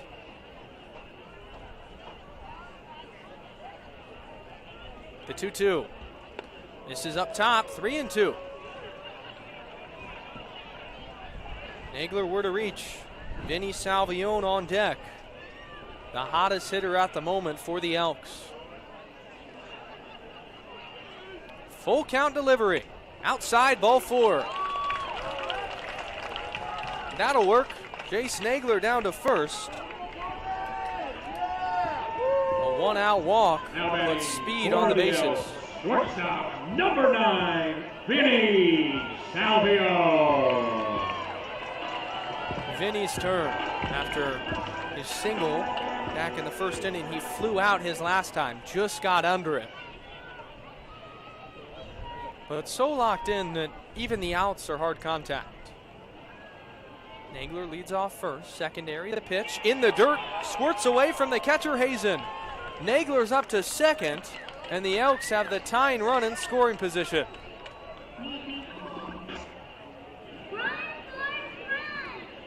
Unger just spiked a breaking ball, didn't give his catcher and Hazen a real chance. Now you sit there if you're Vinny Salvione.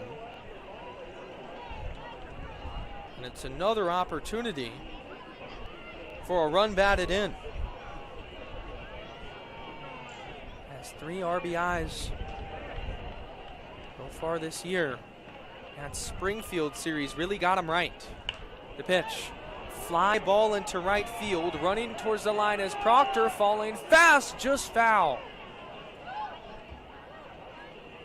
About 5 feet from landing fair and knocking home that tying run. Salvione will walk back, stretch out, and do it again.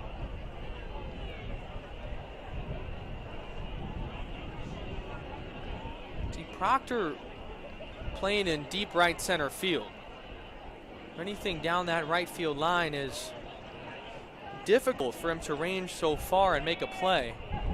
Was fortunate on the Corvallis side that didn't fall fair. 1-1, 1 out, runner on second. From Unger and the pitch. Salvione flips one into right field, right at Proctor. He'll make the catch. Nagler scurries back to second. 2 outs.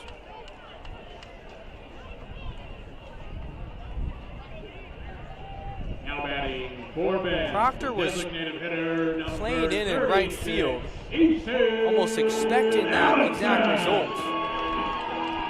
If Proctor was in normal depth, Salvione would have dunked himself into a tie ball game and potentially his 4th run batted in.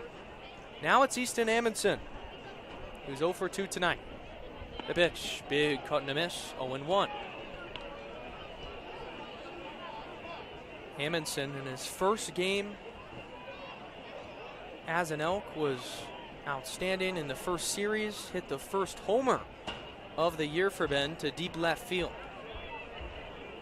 Since then, Wynn Gurney has added on 1 more. As that changeup gets a swing through, no balls and 2 strikes.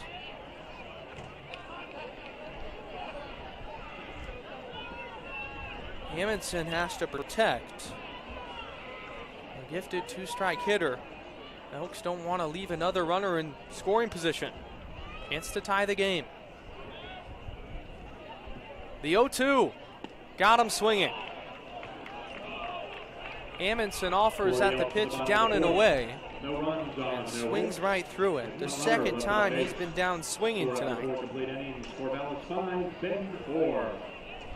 Alrighty, we got a classic Ben Elks staple going out on the field right now. No hits, but 1 left. We head to the top of the 5th inning. Eli Knowlton back out there for Ben. We're back right after this. Get one shot at this to see who can land a little closest to the pin. We got a lefty and a righty up here, so Vinny's going to come over here. And he's going to hold the flag, and we're going to see who can get closest to the pin. Jacob or Justin, let's see what you got.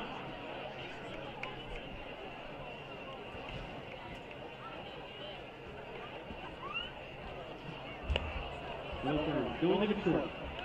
Here we go. Oh, yeah.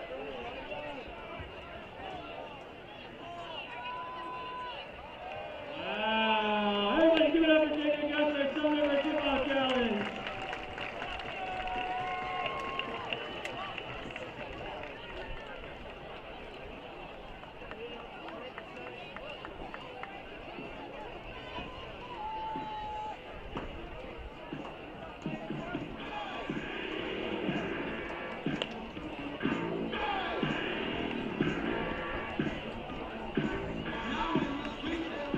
Top of the 5th inning here at Vince Scanna Stadium. Aiden O'Neill on the call, bringing you the 7th game of Bend Elks baseball. Already flying through this season. Still about 50 games to go. Hoping the Elks get back to the postseason as well. 5-4 your score. Knights lead in the top of the 5th inning. And it's going to start with Braden Mondo. 2 at-bats tonight, a single in the 3rd. It's 3, 4, and 5 coming up. Eli Knowlton's first pitch is popped up. Woodson, racing in foul territory, will watch it fall onto the roof of the Elks clubhouse and roll down into the dugout.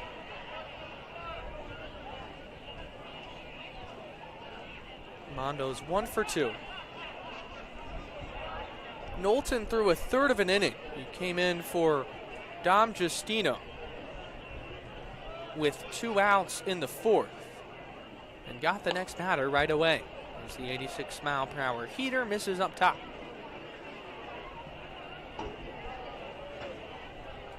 Justino's night officially done. 3 2/3 innings pitched, 5 runs allowed, 4 earned. The 1-1 flipped into left field and down for a base hit right in front of Jace Miller. It's Braden Mondo's second hit consecutively, and Knights have their leadoff runner on base. Third baseman, number 13, Jacob Marquez.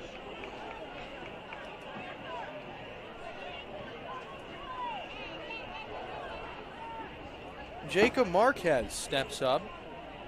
1 for 2 tonight. A single and a strikeout.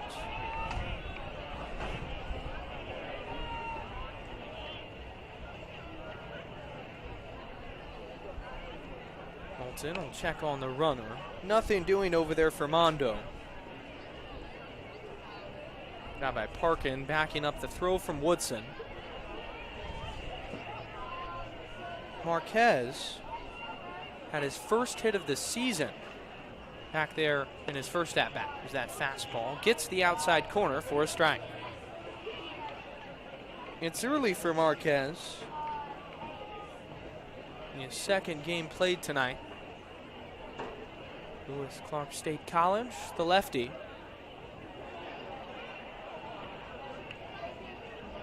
A 1, they'll check again. Not going anywhere.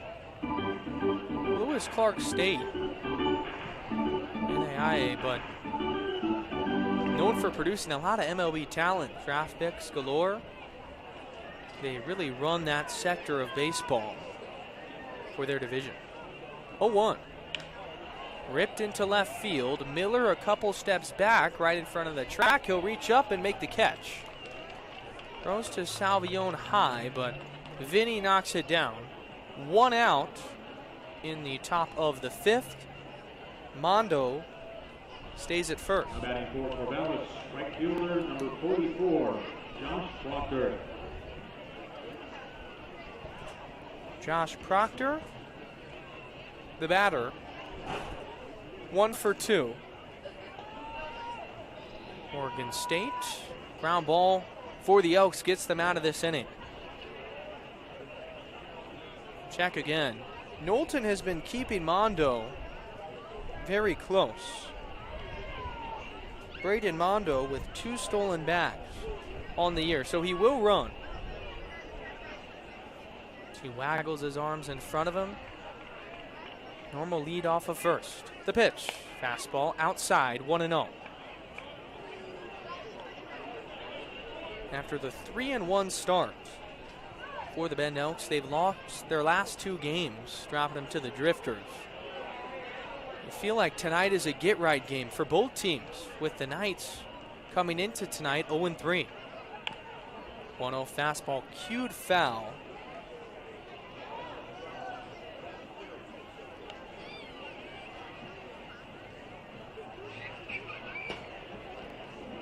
Knowlton was pleased and arm felt good after that extended outing against Springfield. Threw more pitches than normal, was nearing 50, but gave the Elks necessary length to save some arms. Back there tonight. 1-1 pitch, ripped into right field and into the outfield for a base hit. But Tovey fields and hits his cutoff man in Nagler. But the Corvallis Knights have their second hit of the inning. Now batting for the Knights, designated hitter number 15, Xavier Rios.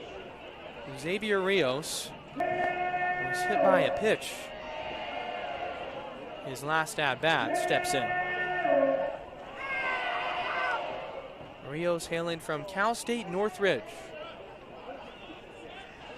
Listed as a catcher, but just doing the hitting tonight. Big bluff off of second with the secondary lead as the curveball misses in tight. Wanted the call. It was borderline.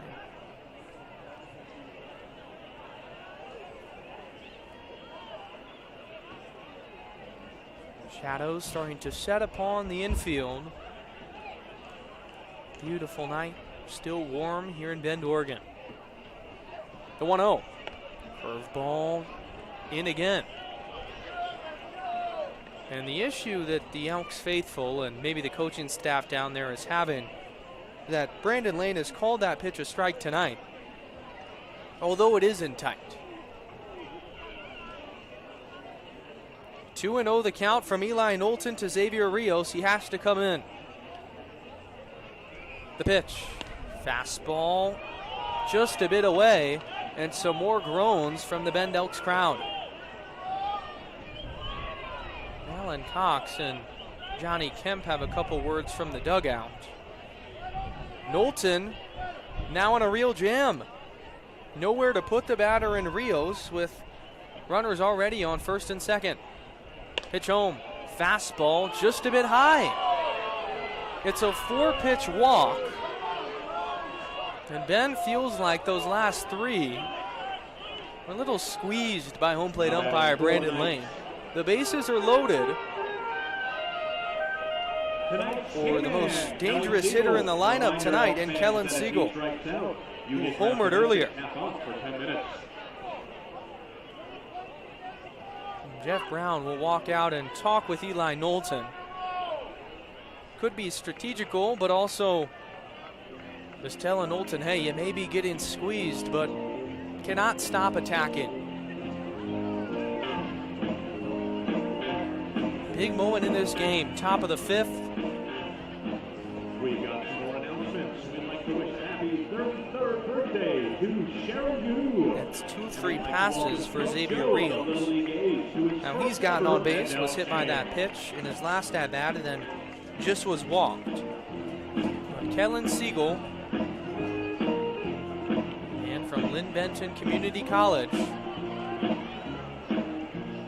didn't have anything going at the plate coming into tonight, has another prime opportunity. Already with 3 runs batted in. And now the base is loaded. Another chance. Corners are in Woodson at first and Park at third. The middle infielders in Nagler at second and Salvione at short, looking to turn 2. Knowlton's got to come in.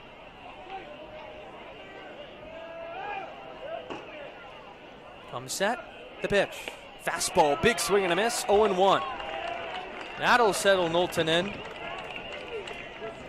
88 miles per hour at the bottom of the zone. Got the attempt. They go right back there. Pat waggling for Siegel in the right-handed batter's box. The 0-1. Fastball popped up and out of play, nothing in 2.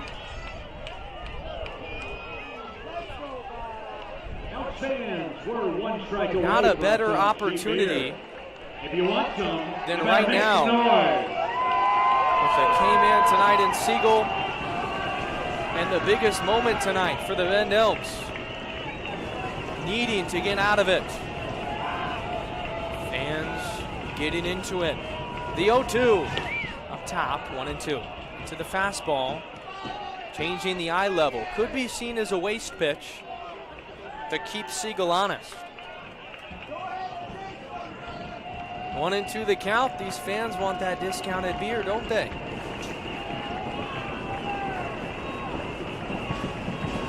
Knowlton's 1-2. Got him swinging. The fastball high, and a nod from Eli Knowlton.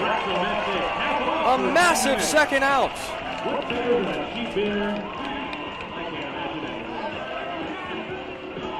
I'll tell you what, no one's complaining. The best of both worlds, but not out of it yet. It's Jake Holmes Could be a huge momentum boost. The fastball down and outside by a hair. 1-0.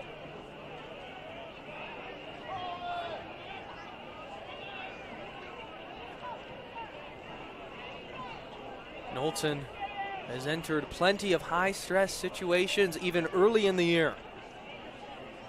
Can he be the man for the challenge again as the 1-0 misses high? 2-0.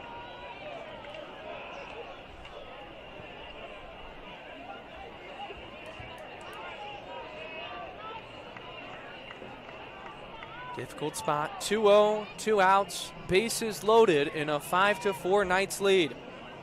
Here in the top of the 5th inning. The pitch. Outside, 3-0.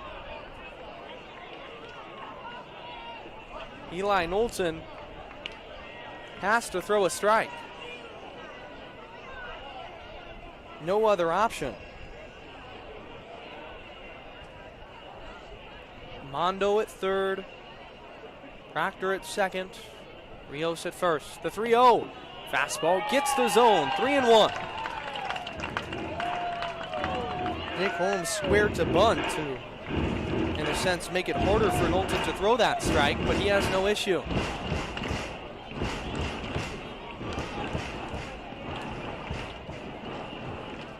(3-1). Inside ball 4. And Knowlton walks in a run. Mondo comes in and touches home. It's 6-4 Knights. And that will go down as an RBI walk for Jake Holmes.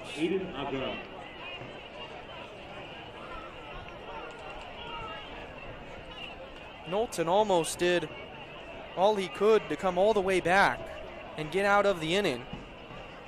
But after a couple pitches miss, he's still in deep trouble. Pitch, flare down the right field line, but Tovey diving, and it's by him. 1 run comes in to score, another behind him. This will clear the bases, as heading to third is Aiden Hazen. It's a 3 RBI triple on the first pitch of the at-bat that blows this game wide open. Aiden Hazen, 5 RBIs now tonight, 2 extra base hits. How a game can change in a matter of moments. 9-4 Knights lead. Back to the top with Brooks Avery. First pitch fastball outside. And that ball wasn't hit hard at all, but Tovey, playing in the right center field gap, was running as fast as he could, slid, and it just went by the glove. A gamble of a play, as with 2 outs, they'll lay down a bunt. Parkins' throw is not in time. It's an RBI infield single with the bunt from Brooks Avery, and it's 10-4 Knights. This is getting out of hand out of nowhere. Now 5 runs in the top of the 5th for Corvallis.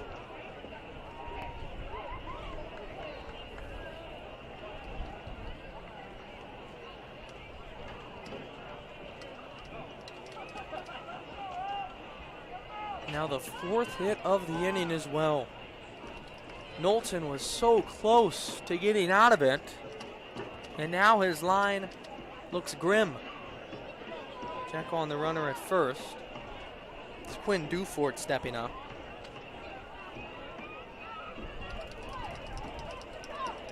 But everything that could have gone wrong for the Elks has gone wrong tonight. 2-out pitch. Dufort fouls it away.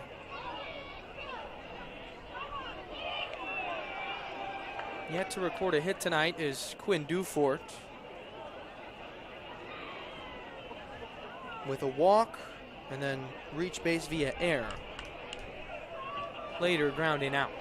0-1, 2 outs, 10-4 the Knights lead in a jaw-dropping 5th inning. That'll miss inside. Delayed steal from Avery. Throw down is not in time. Brooks Avery has himself a stolen base. And it just feels like the entire Elks team is now out of sorts, discombobulated.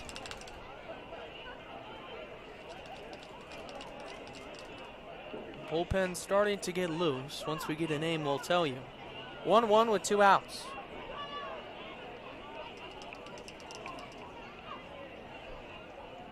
The pitch. Swing and a miss, 1-2. Goes in tight with the changeup. Next inning for the Elks, they'll have Jace Miller, Zach Woodson, and Chris Parkin coming up. Still some game left, but 5 spot in the 5th hurts a ton. Pitch home, check swing. Did he go? The appeal, he did. It's a strikeout to Quinn Dufort. But the Corvallis Knights bat around. Everyone on Corvallis came to bat. It's 5 runs on 4 hits. 10-4 the score, headed to the bottom of the 5th. Right here on Bend Elks YouTube.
Now things can turn quickly. The Elks were looking at a score where they were only down 5-4, down by 1, right in the ball game. And in a matter of minutes, the Knights hang 5 on Bend. It's 10-4 entering the bottom of the 5th. Miller squares to bunt and pulls it back. Still on the mound is Jay-Sean Unger for Corvallis. It's 4, 5, and 6 coming up for Bend after Miller singled his last time. Needing something offensively. 0-1 misses up top, 1-1.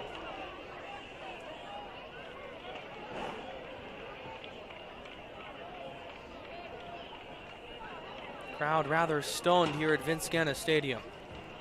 The 1-1. Popped up to right field. Holmes is going to call it right beyond first base, reach up and make the catch.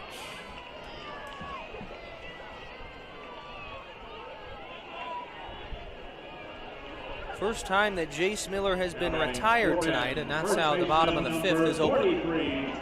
Zach Woodson. Zach Woodson will step up. 2 hits tonight, a run batted in. Been dialed in at the plate ever since a resurrection of sorts in Springfield. So take a strike. But in summer ball, with not as many at-bats coming frequently, all it really takes is just one. And we've seen that with Woodson. 0-1 fastball gets the zone at 91. Shocked that one was called a strike. We've seen it called a ball numerous times from Brandon Lane, but this time Unger gets the call. The 0-2 outside, 1-2 the count. Woodson and Danny Cook both got a decent amount of playing time for the Bend Elks and for Pepperdine in their freshman year. 1-2. Foul back to the net. Lewd again. Fastball caught a lot of plate. Woodson protecting. Chris Parkin on deck. Brody Batovi in the hole. Elks looking for an answer as Woodson strikes out swinging. The changeup down in the zone brought Woodson to a knee for the second out. For the Elks, third baseman number 23, Chris Parkin.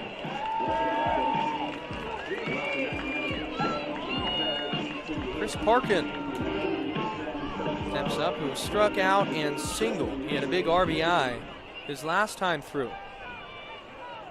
Square to bunt, pull back and take a ball. That RBI from Parkin was a part of the 3-run inning. Take a strike. Didn't agree with that one towards the bottom of the zone. 1-1 the count. But was a part of that 3-run third inning for Ben. That got them within 1.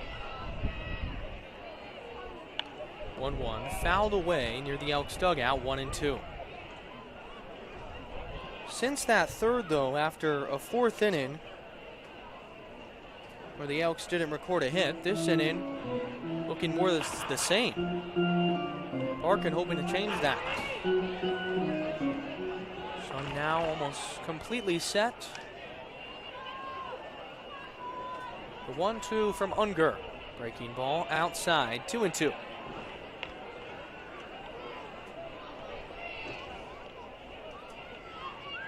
You look back at how the Knights got the rally going. Not only was it the hits, but the walks.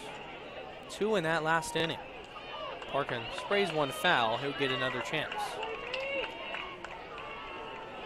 And big walks as well. The one to Jake Holmes that played it in RBI and got Aiden Hazen to the plate to deliver that 3 RBI triple.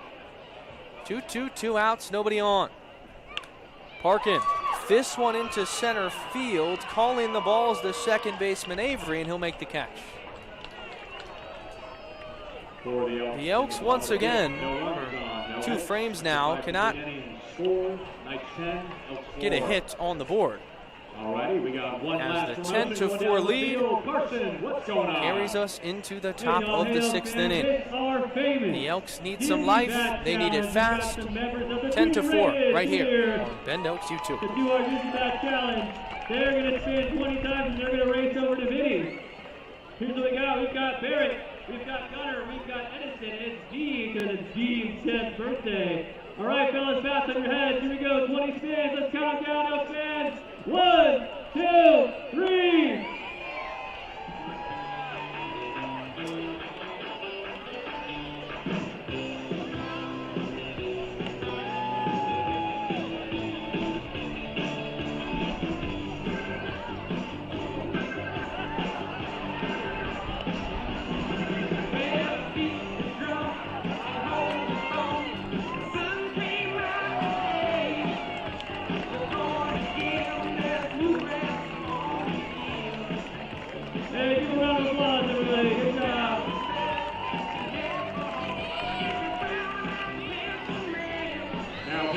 For the Elks from the University of Redlands, number 50, Kyler Bacosa.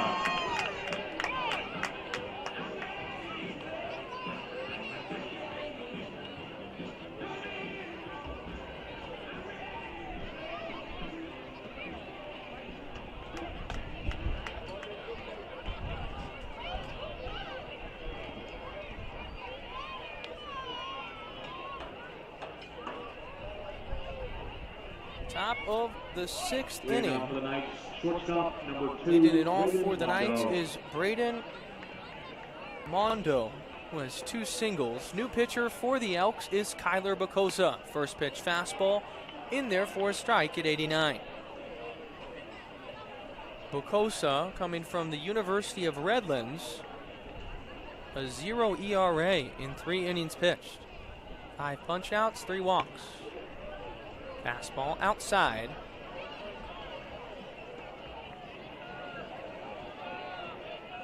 Mondo has 2 singles consecutively.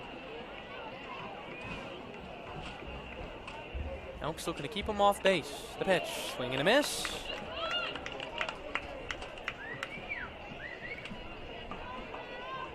One and 2 the count.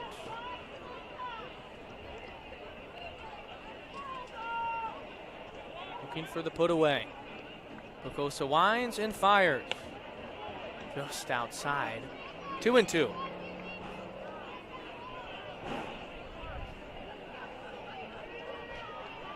Bocosa, fastball in the low 90s. Then he has that slider as well, primarily 2 pitches. Swing and a miss, strike 3. On the outside corner, Kyler Bocosa comes in the game and immediately notches a punch out. The first time that Mondo has struck an out. Bocosa entering Eli Knowlton's night is done. Knowlton gave up 8 runs and going to be frustrated mostly because of the way it happened. The first pitch to the batter in Marquez is popped up. Nagler's looking at it. Salvione will call and make the catch at shortstop. 2 outs. That would be a home run and a phone booth. But what made Knowlton's outing the most frustrating was the 2-out walk to Jake Holmes. He was 1 batter away from getting out of it. Walked in a run. And then the 3 RBI triple. Fastball to the new batter in Josh Proctor is outside.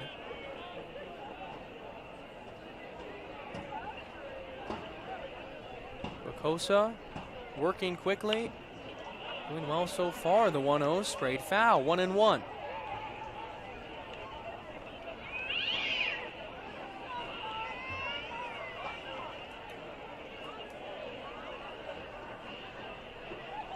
And 10-4 is the score. Pitch grounded to Nagler. He'll field, throw to first, and that will end the inning. Kyler Bocosa comes in out of the bullpen and weathers the storm immediately. We head to the bottom of the 6th inning. Elks still trail 10-4.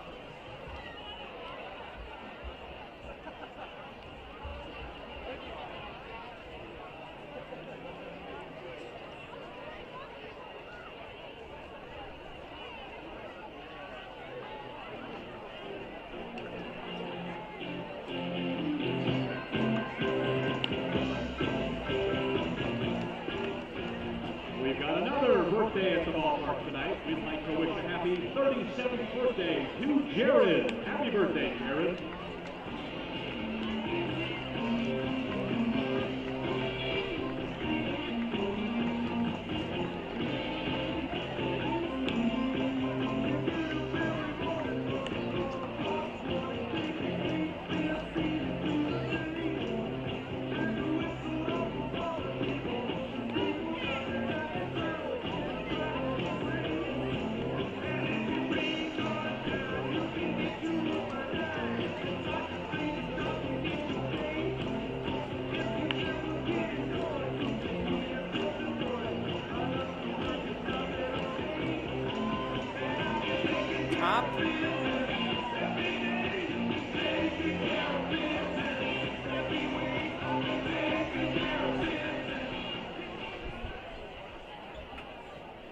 Leading off the bottom of the 6th for the Elks, right fielder number 41, Brody Bitovi. Bottom of the 6th for the Bend Elks.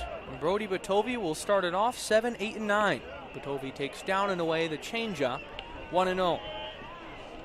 Correction, inning ago I said Eli Knowlton gave up 8. It was actually 5 with Justino getting charged with 5 of the others as that pitch is ripped into center field, down for a base hit. Brody Batovi has his 2nd hit of the night. He's getting out at the right time, a leadoff base runner. Now batting Corbin. All it takes is one good day in summer ball to get yourself in the lineup the following day.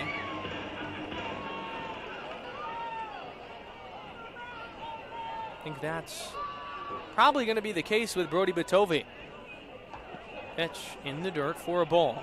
The batter in David DeDios, who's 0 for 2. And the Elks need consecutive base runners. Sun completely set beyond the mountains.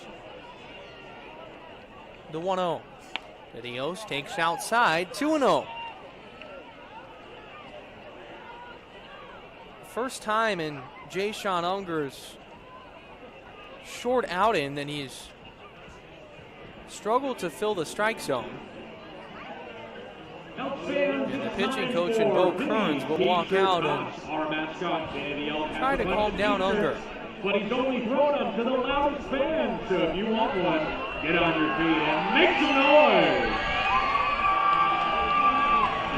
Decent toss going on. Crowd getting loud during this mound visit. Thank you all for tuning in. Another beautiful night of Bend Elks baseball.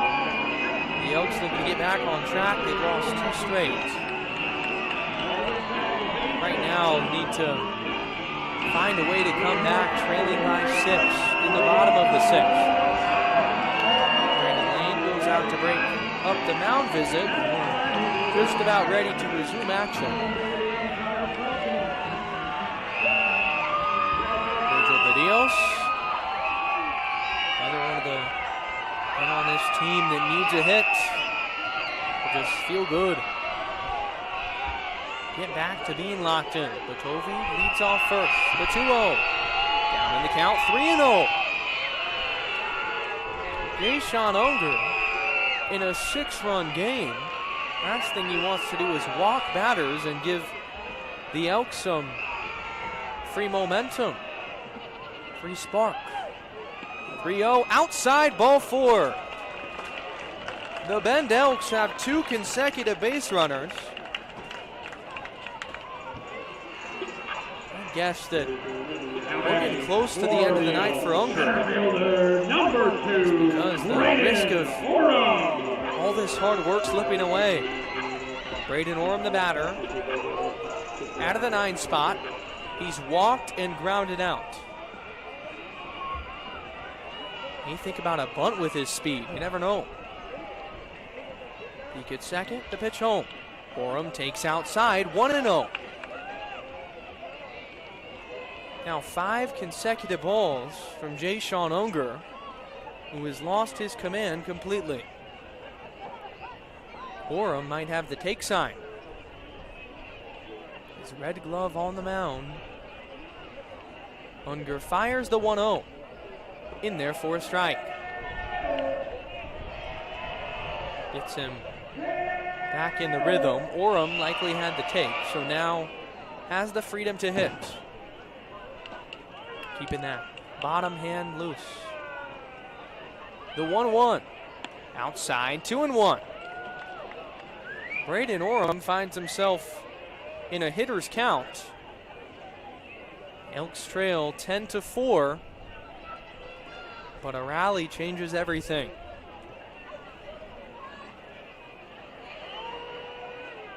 Unger comes set. Peek at Batovi. The 2-1. Big cut and a miss. 2-2.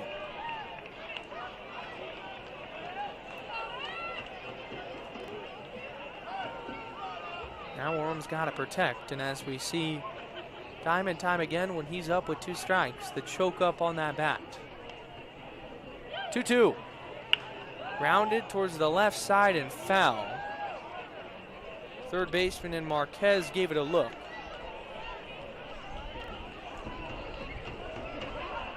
Waiting on deck, the top of the order in Jace Nagler.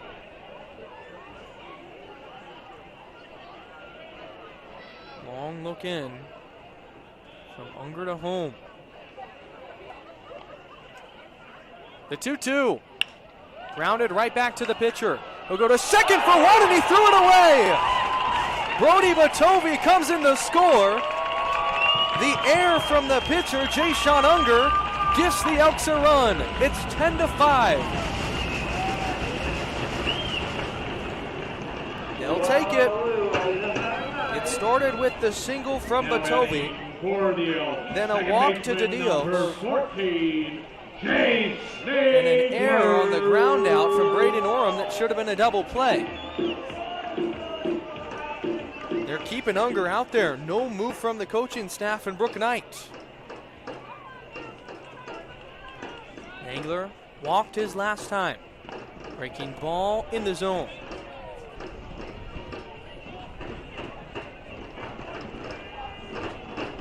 Grace Nagler seeking to keep the rally alive. DeDios, the pitch, outside, 1-1. Your base runners, David DeDios at second, Braden Orem at first. A ball in the gap would score two with the speed of Orem. 1-1. Ripped into center field. Siegel goes back on it, reaches up and makes the catch. He drops it on the transfer. A hard line out, 99 off the bat from Nagler. He scorched it, but it finds a glove. Now batting for the Elks, shortstop number 9, Vinny Salvio. That's one you can't get mad at. A good piece of hitting, but sometimes that's baseball. Vinny Salvione will be looking to pick his teammate up. Salvione 1 for 3 tonight. He singled back in the first. The red hot righty. The pitch. Breaking ball. Down low. 1-0. A lot of trust from Brook Knight in his righty from the University of Nebraska-Lincoln and Jay-Sean Unger to have the trust to pitch through. Outside, 2-0 at 90. And Vinny Salvione finds himself in a prime count to look for one pitch, one spot to crush. One big swing changes this game as we know it. Unger looks in for the sign, a long look, and now comes set. The pitch. Big cut and a miss, 2-1. Salvione frustrated. He chased that one down and away. Now we'll look to recollect his mind. Come through. Hole on the right side with Avery, the second baseman, keeping DeDios close. The 2-1.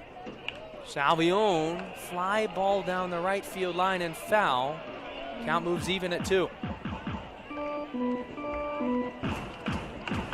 Looks like the umpire and Lucas Naley just told the pitcher and Unger to not go to his wrist while he's on the mound. Could be called a balk, depending on the ump. 2-2, 1 out, runners on first and second to Salvione. Vinny chase strike 3. It's the breaking ball down and away. Vinny offers at it. The first time he struck out tonight. And now it's going to be, and have to be, Easton Amundsen with 2 outs.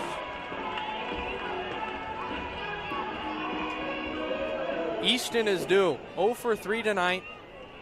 Entered tonight is still one of the best hitters in the WCL. But looking for a knock. So he fouls it away. 0-1. If you were to ask Alan Cox in this sort of situation who he'd want up, you'd imagine one of the first names that comes to mind is Easton Amundsen.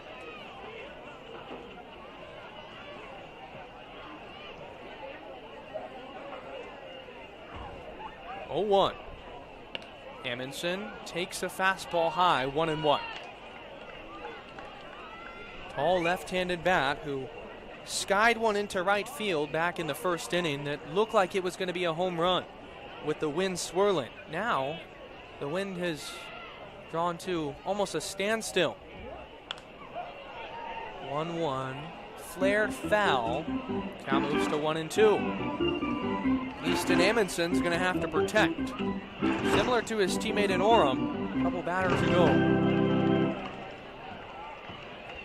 Base hit with the infield back. Should score to Dios with a 2-out jump and get Orem all the way to third.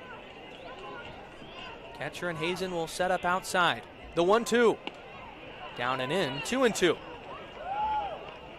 Look there that Unger missed his spot, his location on the outer third.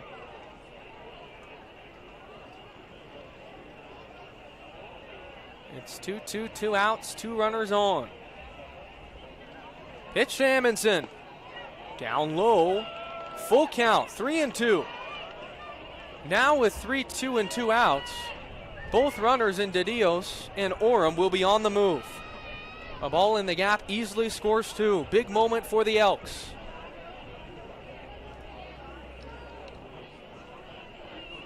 The 3-2. Got him swinging. Easton Amundsen strikes out for the third time tonight. A hat trick. And that ends the inning for the Bend Elks. Easton has been struggling after that hot start. We head to the top of the 7th. Still 10-5 Knights right here on Bend Elks YouTube. Back after this.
Push across a run in the bottom of the 6th inning, but nothing more.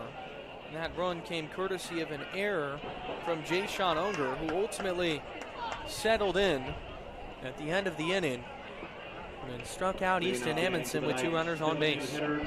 Kyler Bracosa still out there for the Bend Elks in his 2nd inning of work. His 1st inning went rather smoothly. 1-2-3. First pitch, hammered up the middle, and that's a leadoff single. Xavier Rios has reached base in 3 consecutive plate appearances, this being his first hit of the game. The Knights pick up right where they left off offensively. Kellen Siegel now the batter, who homered back in the 2nd inning, a 3-run blast. They got things kick-started for Corvallis. Fastball, flared into right field. Botovi racing near the line. It falls fair. Botovi can't handle it. Running all the way to third, and then stopping at second on the back end is Kellen Siegel. It's Rios to third. A double. And the most frustrating part of that, 91 off the bat, but Botovi playing in deep right center field wasn't able to get there, similar to the triple we saw earlier with Aiden Hazen. Almost identical, as the Elks right fielder still playing well off that line.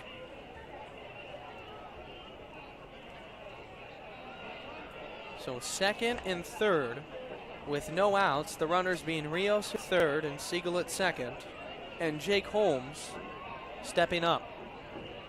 Bacosa's pitch outside on the slider, 1-0.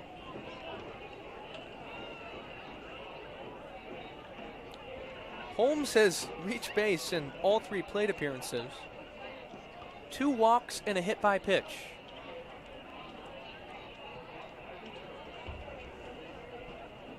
The 1-0. Breaking ball gets the outer third, even at 1. But that just shows the miscues from Bend again. Not being able to execute. And those free passes almost always come back to bite you. 1-1 fastball in there at the knees. Good pitch. Bacosa's pitching for the strikeout. Here to Jake Holmes, looking to take care of the bottom of the order. Something that's been much easier said than done. Almost all the production for the Knights coming from that bottom half. 1-2. Outside. 2-2. Bacosa wearing number 50 on the back. And competing. And in danger of allowing his first run of the season.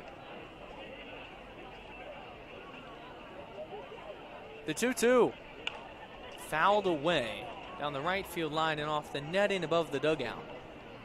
Woodson will grab it and flip it to the side. Beautiful sunset tonight in Bend. Gorgeous evening for baseball. Still a great crowd.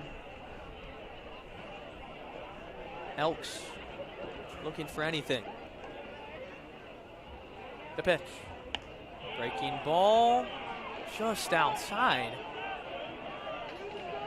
Some more groans from that Bend dugout, wondering where.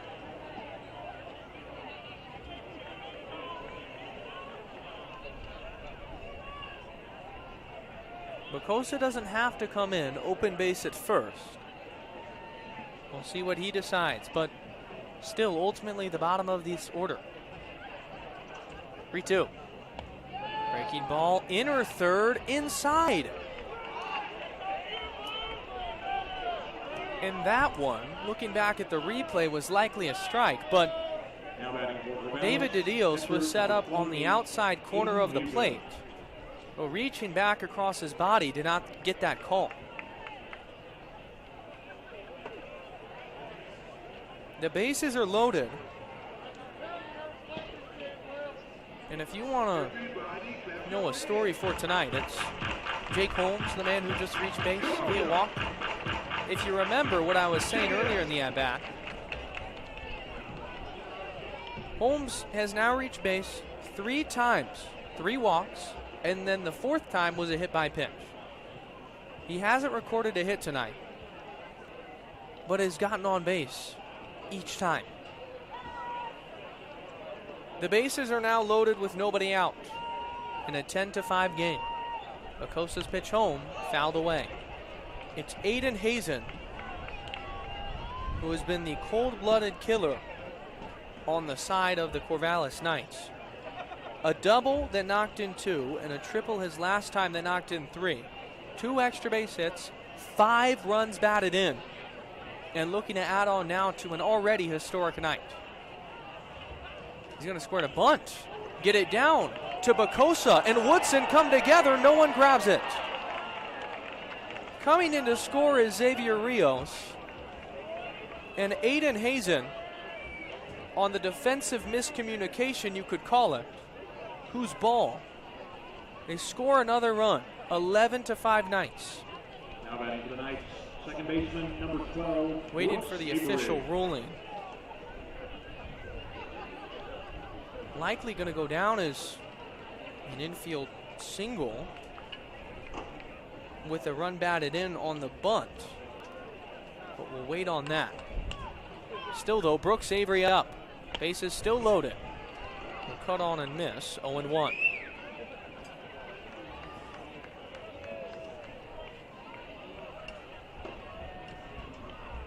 So it does go down as an error on Kyler Bacosa. Scratch that infield single. It's tough to tell. As Avery rips one down the right field line and foul. Nothing in 2.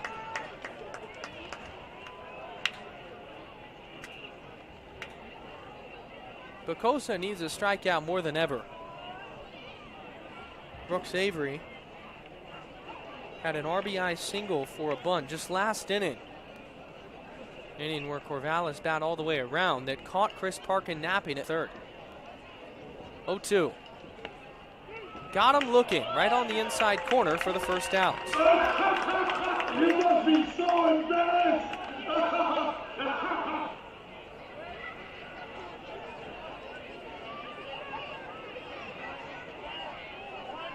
Alan Cox will come out, have a word with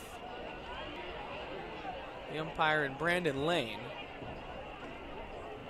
Zach Woodson's over there at first, and I believe he has a bloody nose just from the press box vantage point. He's gripping his nose with both his thumb and index finger, kind of holding it in place, which would infer that it is probably running or gushing with blood. So he just continues to hold it. Alan Cox might ask Brandon Lane if he could get a stoppage. Not sure if that was granted or not, but Woodson still at first is just holding that nose. 1 out. Quinn Dufort up. Pitch. Sprayed foul. Left field line. And now momentarily, Woodson gets ready and then stands back up and holds that nose again. I'm shocked that this game cannot be stopped for maybe to just put a tissue in there and literally stop the bleeding. The Elks look to stop the bleeding on the field. 0-1. Outside, 1-1 the count. But you think if that ball's hit to Zach Woodson, gonna have to just immediately take the hand off of the nose and then make a play. It's peculiar for sure. 1-1, 1 out, bases loaded to Quinn Dufort. Doesn't have a hit, but reach base via error back in the third. Fastball outside, 2-1.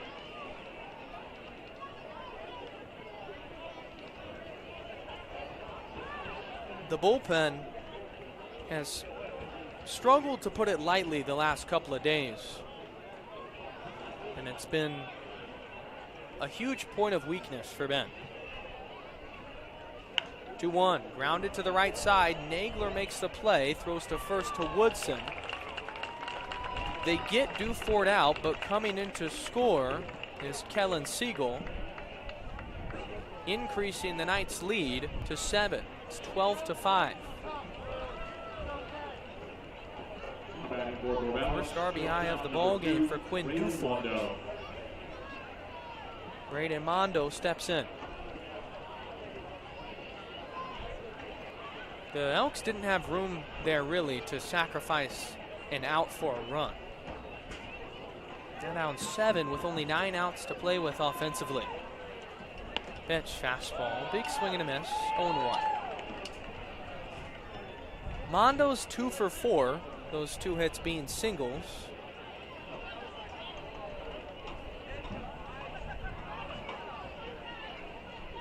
Base hit might be the dagger. 0-1, in there for a strike on the outside corner. Kyler Bacosa, 1 strike away from getting out of it. I just wonder if it's too late.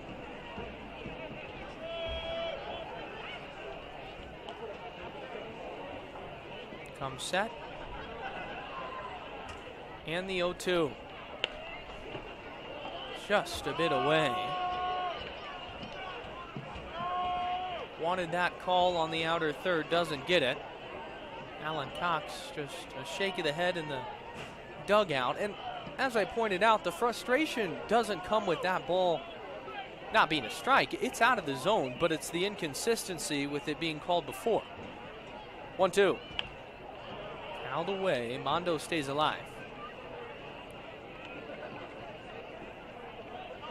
And it's also built up frustration from a team that yesterday had a 1-run lead in the 9th inning, blew it, and a team that really struggled in Game 2 of the Springfield series despite a late effort to come back. Was at one point down 8-1 and ultimately lost that game 8-6. 1-2, check swing, did he go? They appeal, and he did. Thank goodness. Because earlier in the game, Brandon Lane called one himself that was less of a swing than that. But that time had to appeal. Regardless, to the bottom of the 7th. 12-5 Knights. Stretch time in Bend. We'll be back right after this in O'Neill, right here, Bend Elks YouTube.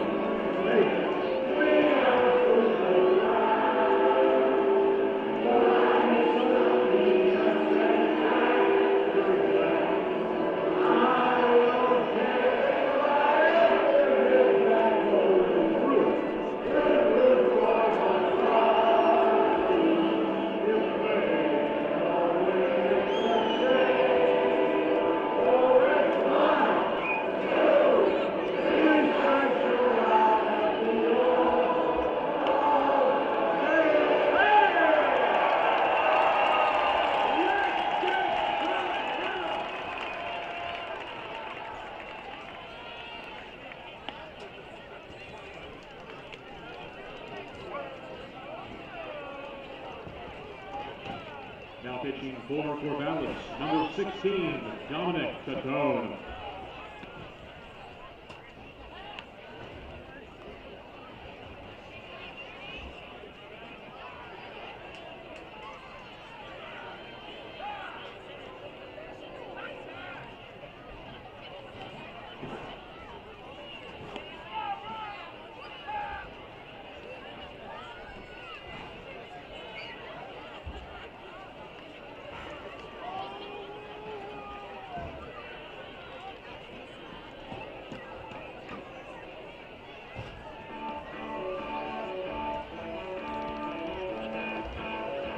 Stretched here at Vince Guenna Stadium. And we're ready to resume action. The Bend Elks trail the Knights 12-5 in Game 1 of this 3-game weekend series. Now officially summertime here in Bend. Most kids either close to getting out of school or out of it, so we see great representation every night. Also, it's Friday, so a fun night to get out to a ball game. But the Elks really need to get the offense going. And it's not like it hasn't been going tonight. 5 runs is going to win you a lot of baseball games, but the pitching and some defensive miscues, it just hasn't followed suit. New pitcher on the mound for the Corvallis Knights in Dominic Catone, the lefty out of Western Oregon. Only had 1 inning of work so far this year. This will miss outside at 81 miles per hour. A crafty finesse lefty who's going to slow down the opposition. It'll be 4, 5, and 6 up for the Bend Elks. The 1-0. Down low. 2-0 the count.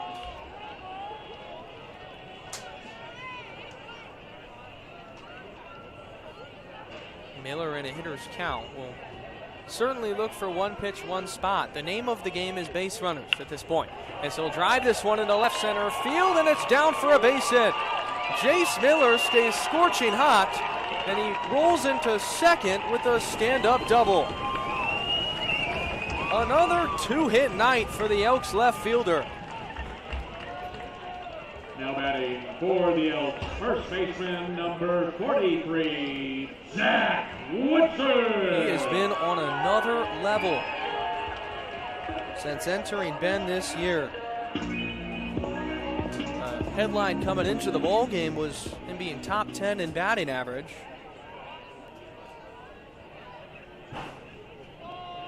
And he's just added on to it. Now it's Zach Woodson, who will chop onto the right side and foul. Appears to have fixed the nose issue as he has a tissue up the left nostril. Or did suspect correctly on the bloody nose.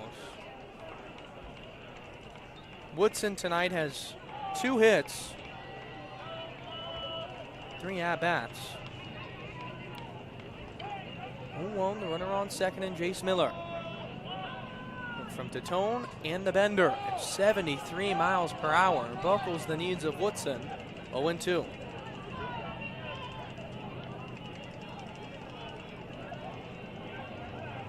Starting to see the ball well, but has his work cut out for him with the tough at bat from the left side. As time is called by Woodson. It'll stay 0-2. Shift from Avery into slight right field with the lefty up. The pitch. Got him swinging to a knee again. Woodson slams his bat on the turf in frustration. His last at-bat in the 7th was almost identical. Third baseman number 23, Chris Parkin. It's listed as a slider for Dominic Tatone. Has that looping break and it worked that time at 74 miles per hour. Tatone doesn't throw hard at all, but done well hitting his spots. It's Chris Parkin now, who will cut and miss at an 80 mile per hour. Will look like a changeup down and away. 0-1.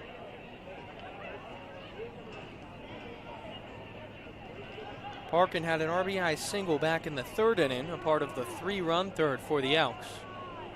Their biggest inning of the ball game tonight. 0-1, misses low. 1-1 the count. Clear that Parkin has seen it better after a not so friendly start to the season. But definitely coming around, and Alan Cox has gifted him with that third base start again tonight. 1-1, Miller off a second as Parkin flares one down the right field line and into the Elks bullpen. Man warming up for the Elks made a nice catch. We'll get that name in a moment.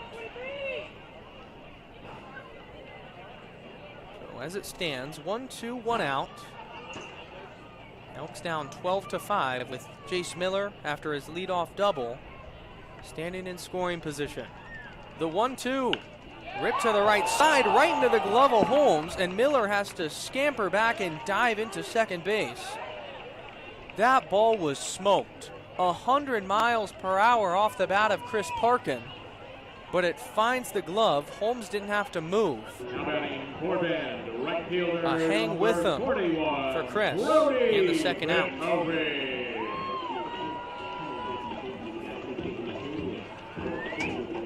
Brody Batovi will step up. Had a 2-hit night, a 2 RBI double in the 3rd, and then a single later, so he'll take a strike. That single came last inning in the bottom of the 6th. Well, the Elks tacked on one more. Tatone, after the leadoff double to Miller, has really settled in. Shift on to the right with Avery in the hole. Fastball gets the zone, 0-2. Tatone's fastball sitting in the low 80s. But from the left side, the Elks still having difficulty with barreling him up. Looking to keep the 2-out rally alive. The pitch.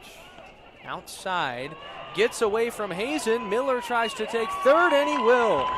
No throw from the catcher, Aiden Hazen. Great aggressive base running for Jace Miller, and he stands 90 feet away.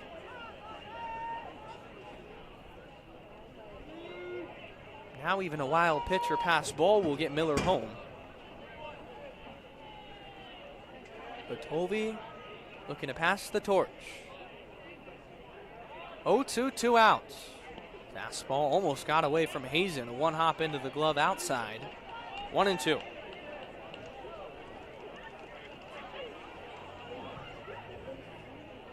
Direction on the mound, 2-2.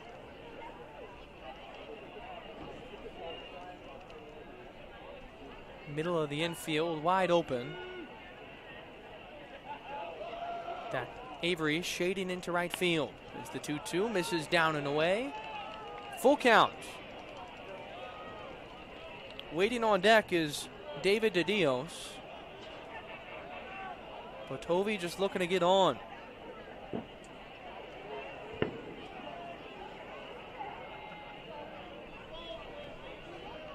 Coming set is Tatone.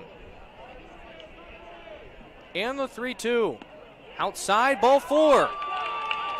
Brody Batovey has reached base for his 3rd time tonight. He's been dialed in. And he passes it to David DeDios. David DeDios. Hazen will walk out and make his call with runners on 1st and 3rd.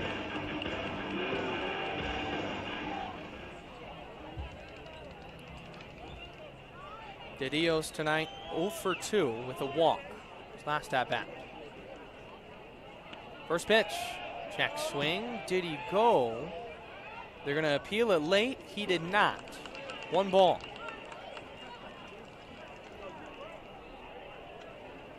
The goal for the Elks is to get themselves into a position where one swing of the bat can change it all. 1-0. Fastball gets the inside corner. Only 81 miles per hour. Much different look than what the Elks saw with Jason Unger and even the starter tonight. Trey Newman. Pitch in there for a strike. Change up, got the outer 3rd. Now DeDios really has to protect.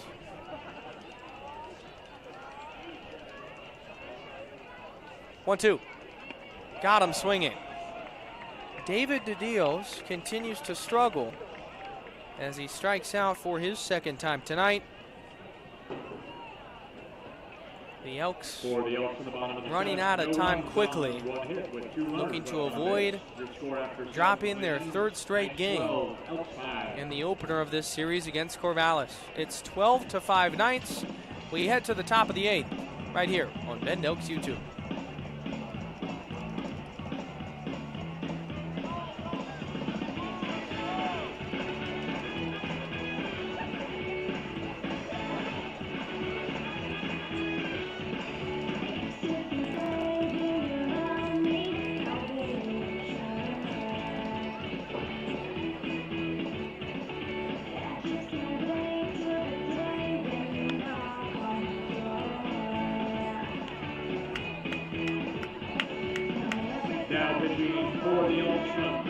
Valley, number 44, Cannon Cruz.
Top of the 8th inning back here at Vince Guenna Stadium.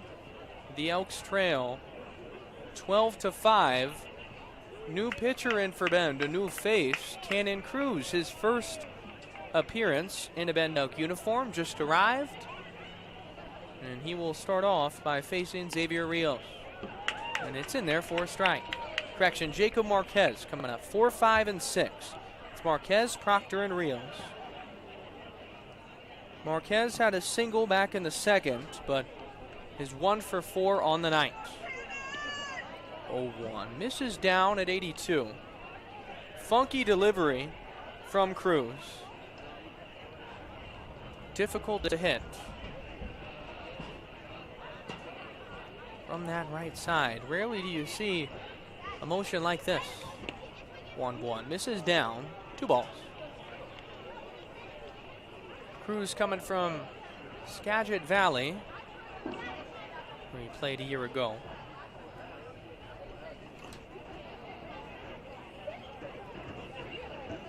And he loads up the 2-1. To the right side, Woodson sits down and fields, flips to Cruz. A 1 out, put out to begin the inning. It's Woodson to the pitcher and Cruz. That's how his first outing in an Elk uniform gets started. Right fielder number 44, Josh Proctor.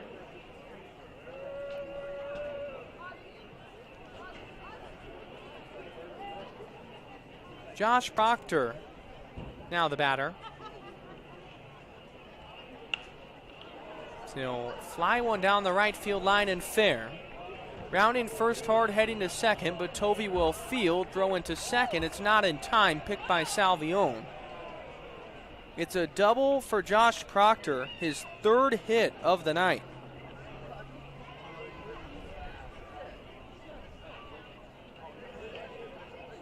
Cannon Cruz immediately in the stretch. Now batting for Corvallis. And now we'll face Xavier Rios. Xavier Rios. Rios was hit by a pitch, walked, and then singled. Been on base 3 of his 4 plate appearances. 1 out delivery, ripped into left field, down for a base hit, but Tovey will field, and it was hit too hard for the runner and Proctor to go any farther than third. Runners on the corners, still with 1 out.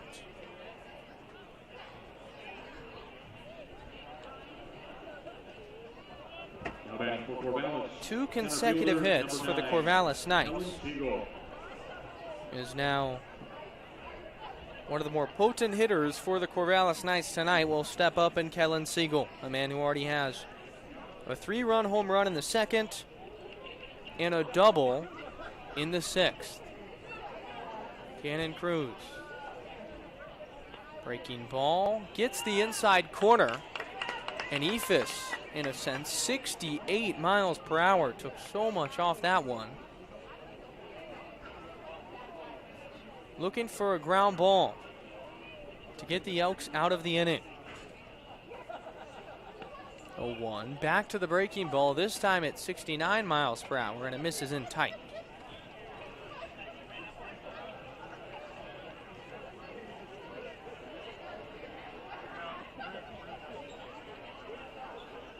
The bat being waggled by Siegel in the right-handed box. 1-1, 1 out, runners on the corners. The pitch. It's to the backstop.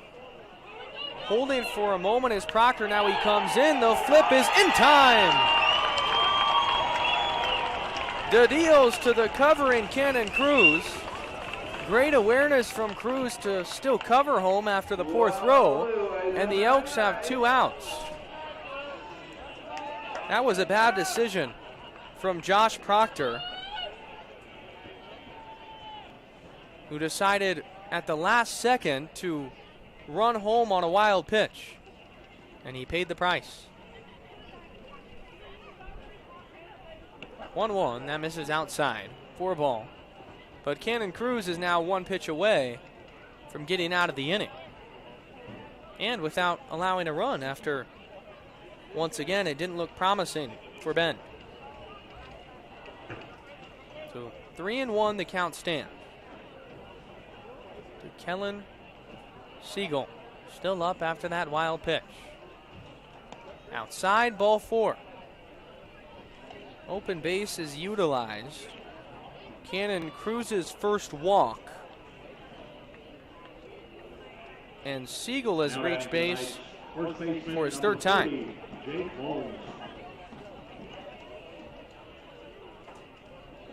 Jake Holmes now the batter. His streak at the moment, 3 walks and a hit by pitch. He's gotten on base all 4 times without recording a hit. 2 out pitch. He fouls it away. It's almost like a magnet has found him tonight. The magnet is in not finding the zone, and then the one time squirting away and hitting his left arm.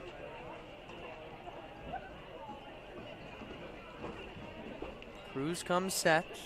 The 0-1 delivery. It got away and it almost hit him again. Both runners move up. 2 runners now in scoring position. But Jake Holmes, for the 5th time tonight, almost got on base without recording a hit.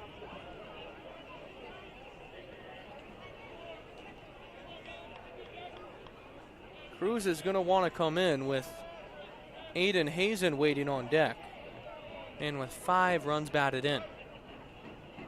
12-5 the score. 2 outs in the top of the 8th. The pitch fouled away.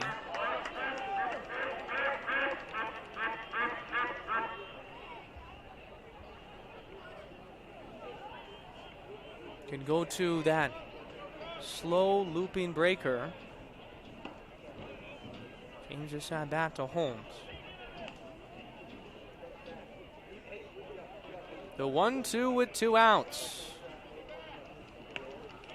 Got him looking on the outside corner. Cannon Cruz gets a big round of applause. His first strikeout this season as a Bend Elk. As we head to the bottom of the 8th. The Elks need a lot of runs. They need them quickly. They trail 12-5. Aiden O'Neill right here on Bend Elks YouTube. Back after this.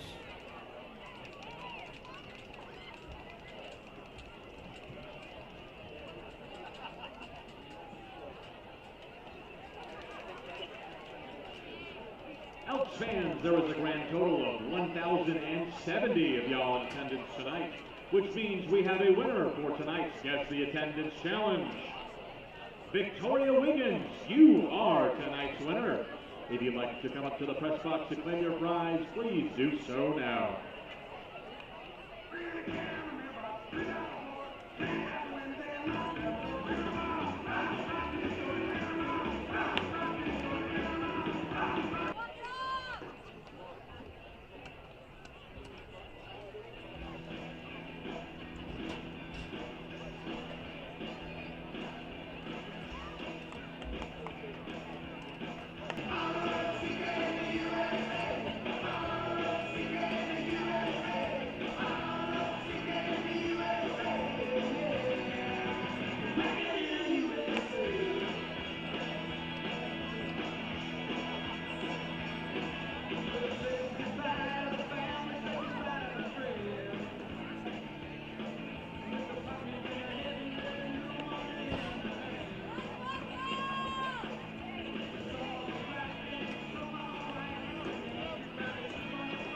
Dominic Totone out now for his 3rd inning of work for the Corvallis Knights.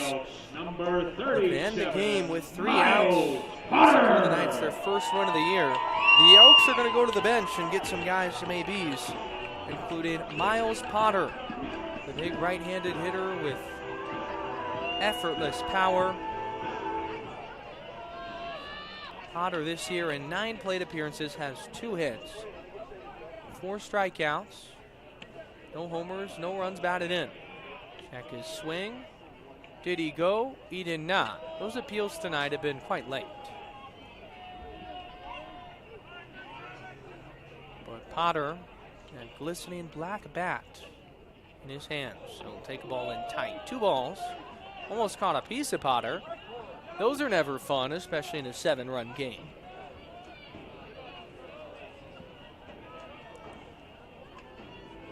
It really does feel like, though, with how talented Miles Potter is, that it is only a matter of time. Maybe it starts right now. The 2-0. Change up in there for a strike at the top of the zone. 79 miles per hour.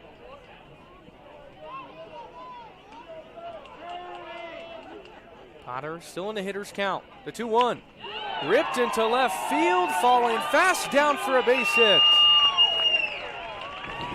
Miles Potter gets himself a knock to lead off this 9th. Now batting for the Elks pinch hitter number 27, Julian Jimenez. We're going to get another pinch hitter now. It's Julian Jimenez for Jace Miller. Miller obviously had that outstanding performance again tonight, but in this blowout, they're going to get another guy in at bat, and that breaking ball goes to the backstop. Potter moves up from first to second. Elks have a runner in scoring position. The batter being Julian Jimenez from Maryland Eastern Shore. As we speak, Bo Kearns is going to jog on out, have a talk with Dominic Tatone. On deck would be Caden Isola, likely pinch hitting for Zach Woodson. Bo Kearns is 5th season as an assistant coach for the Knights. Handles those pitchers as he'll jog off the mound. A 1-0 count to Jimenez, who has 3 plate appearances, or 2 rather. This is his 3rd. Yet to record a hit. A great time for a first. Just as Miles Potter got out of his drought a few moments ago. You get Potter at second, the 1-0. Breaking ball, that goes past the catcher Hazen. Potter moves up to 3rd. Now a ball in play from Jimenez will give him an RBI. Hazen goes out and talks to Tatone.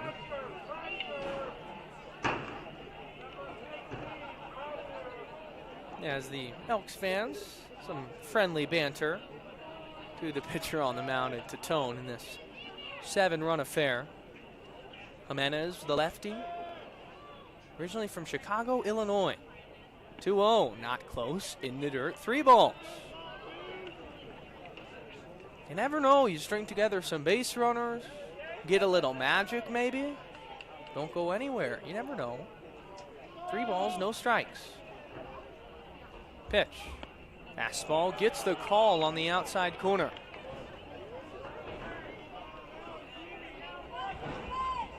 Long, athletic lefty Jimenez is. Sport athlete back in high school. The 3-1, outside, ball 4. Julian Jimenez heads down to first, and the Bend Elks have runners on the corners with nobody out. For the Elks, first baseman number 21, Caden Isola. Caden Isola in for Zach Woodson. So the substitutions for Bend are providing some new life.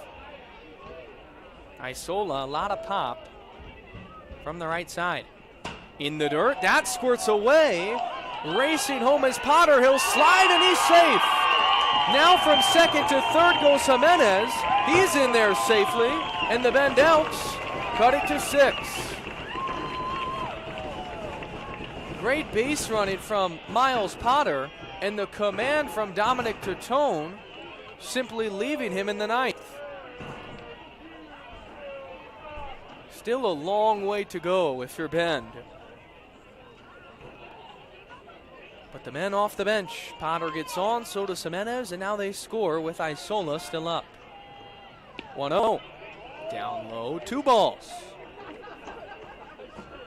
In a 6-run ball game, you would have to assume that Caden Isola has the take sign.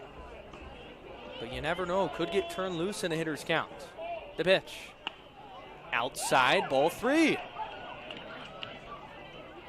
Chris Parkin is the man on deck.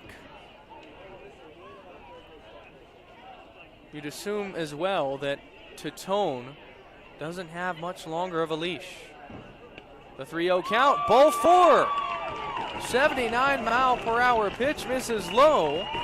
The Elks once again have runners on first and third. Now batting for the Elks, third baseman number 23, Chris Parkin.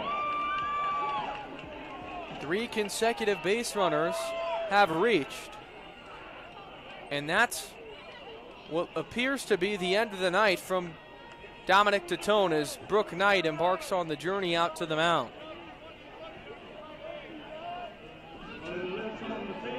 will signal for the bullpen. A new arm coming in for the Corvallis Knights right after this. The Elks with a late rally, 12-6. Runners on the corners, nobody out. Back right after this. The first person with the correct answer will win a prize. Here's the question. What current MLB player leads the league in home runs?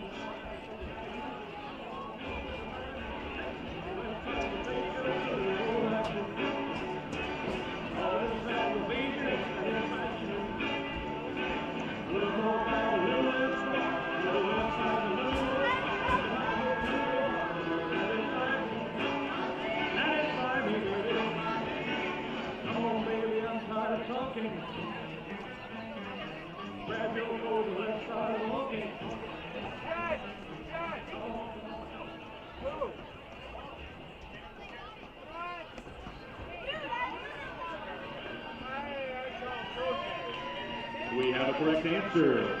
Corvallis, the Mariners catcher, with 24.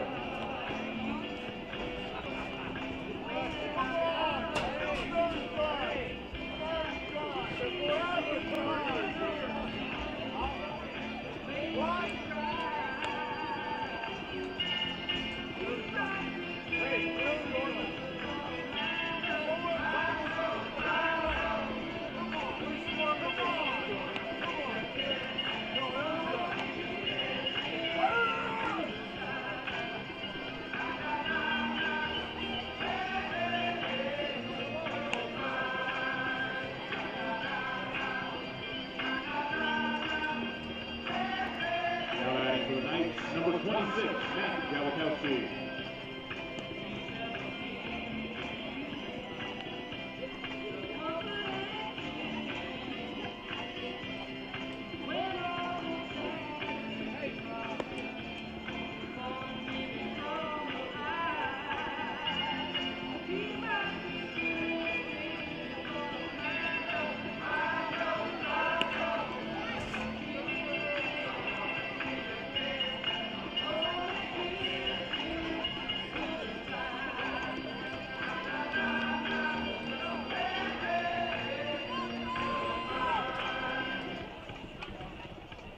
Pitcher in the ball game for the Corvallis Knights.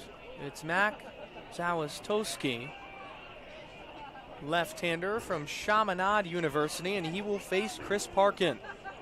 12-6 your score. Knights still lead. Runners on the corners with nobody out. Parkin earlier had an RBI single back in the third, but nothing more. First pitch outside for a ball. The Corvallis Knights pitchers, last with Dom Tatone, have really struggled with finding the strike zone. 1-0. In there for a strike at the base of the zone. And with the inability for these Knights pitchers to locate anyone close, looks more like a ball than a strike and might result in some groans from the home crowd. 1-1, chop to the left side and through for a base hit. Coming in to score is Jimenez. Chris Parkin has his second RBI knock of the night, and the score is 12-7.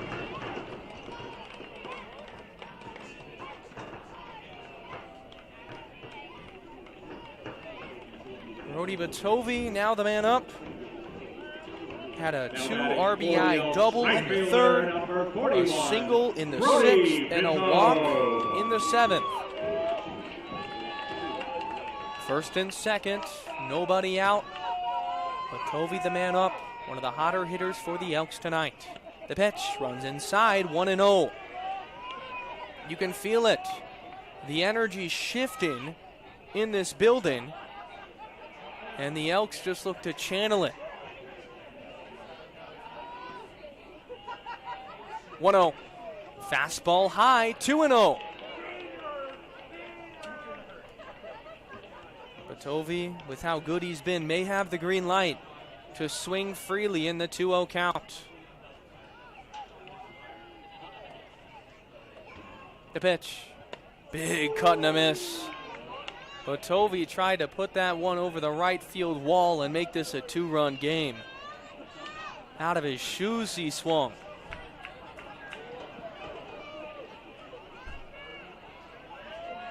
Two and one. Another swing and a miss. Pitov down in the zone. He chased the curveball. Our strike zone would have likely been called a strike regardless of the swing or not. 2 balls, 2 strikes, no outs. To the Elks right fielder. Breaking ball in tight. 3 and 2. Brody Vitsov, a hitter's count. A walk or a knock, either will do. Zawistowski, long look at second, fires home, got him looking. Vitsov was looking for the hard stuff and simply just flipped over a breaking ball for out number 1. Now batting for the Elks, number 29, Makoa Sniffen. Makoa Sniffen enters for David DeDios. As the new batter, he'll take down low. It gets away from Hazen. Both runners move up into scoring position. Isola to third, Parkin to second. Now a base hit makes it a 3-run game. Sniffen's first at bat with the Bend Elks comes right now.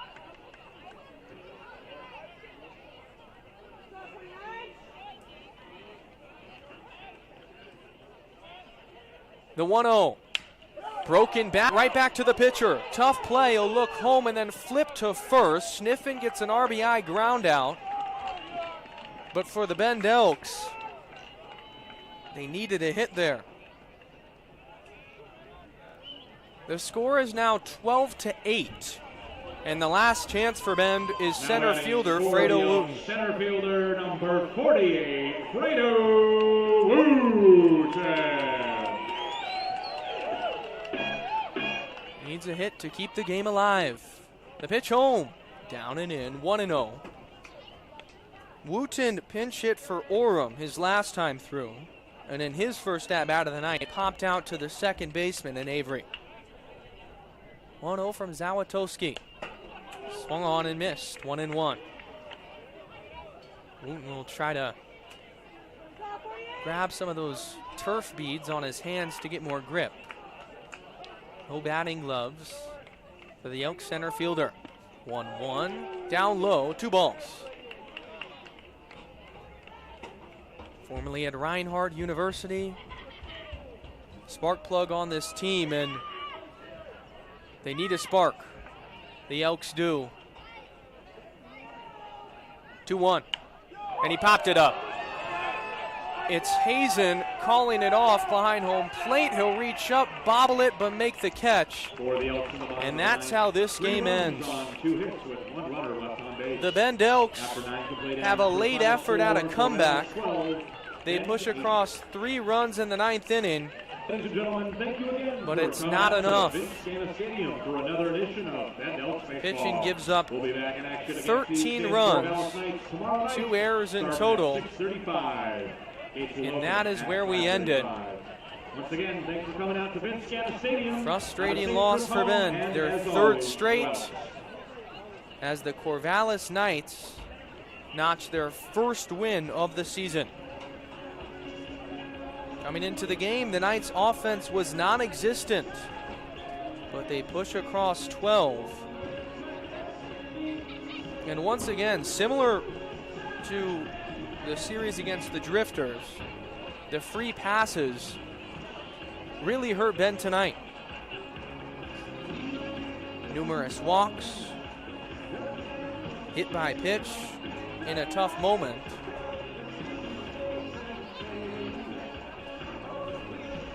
This is going to be another tough pill to swallow if you're Bend.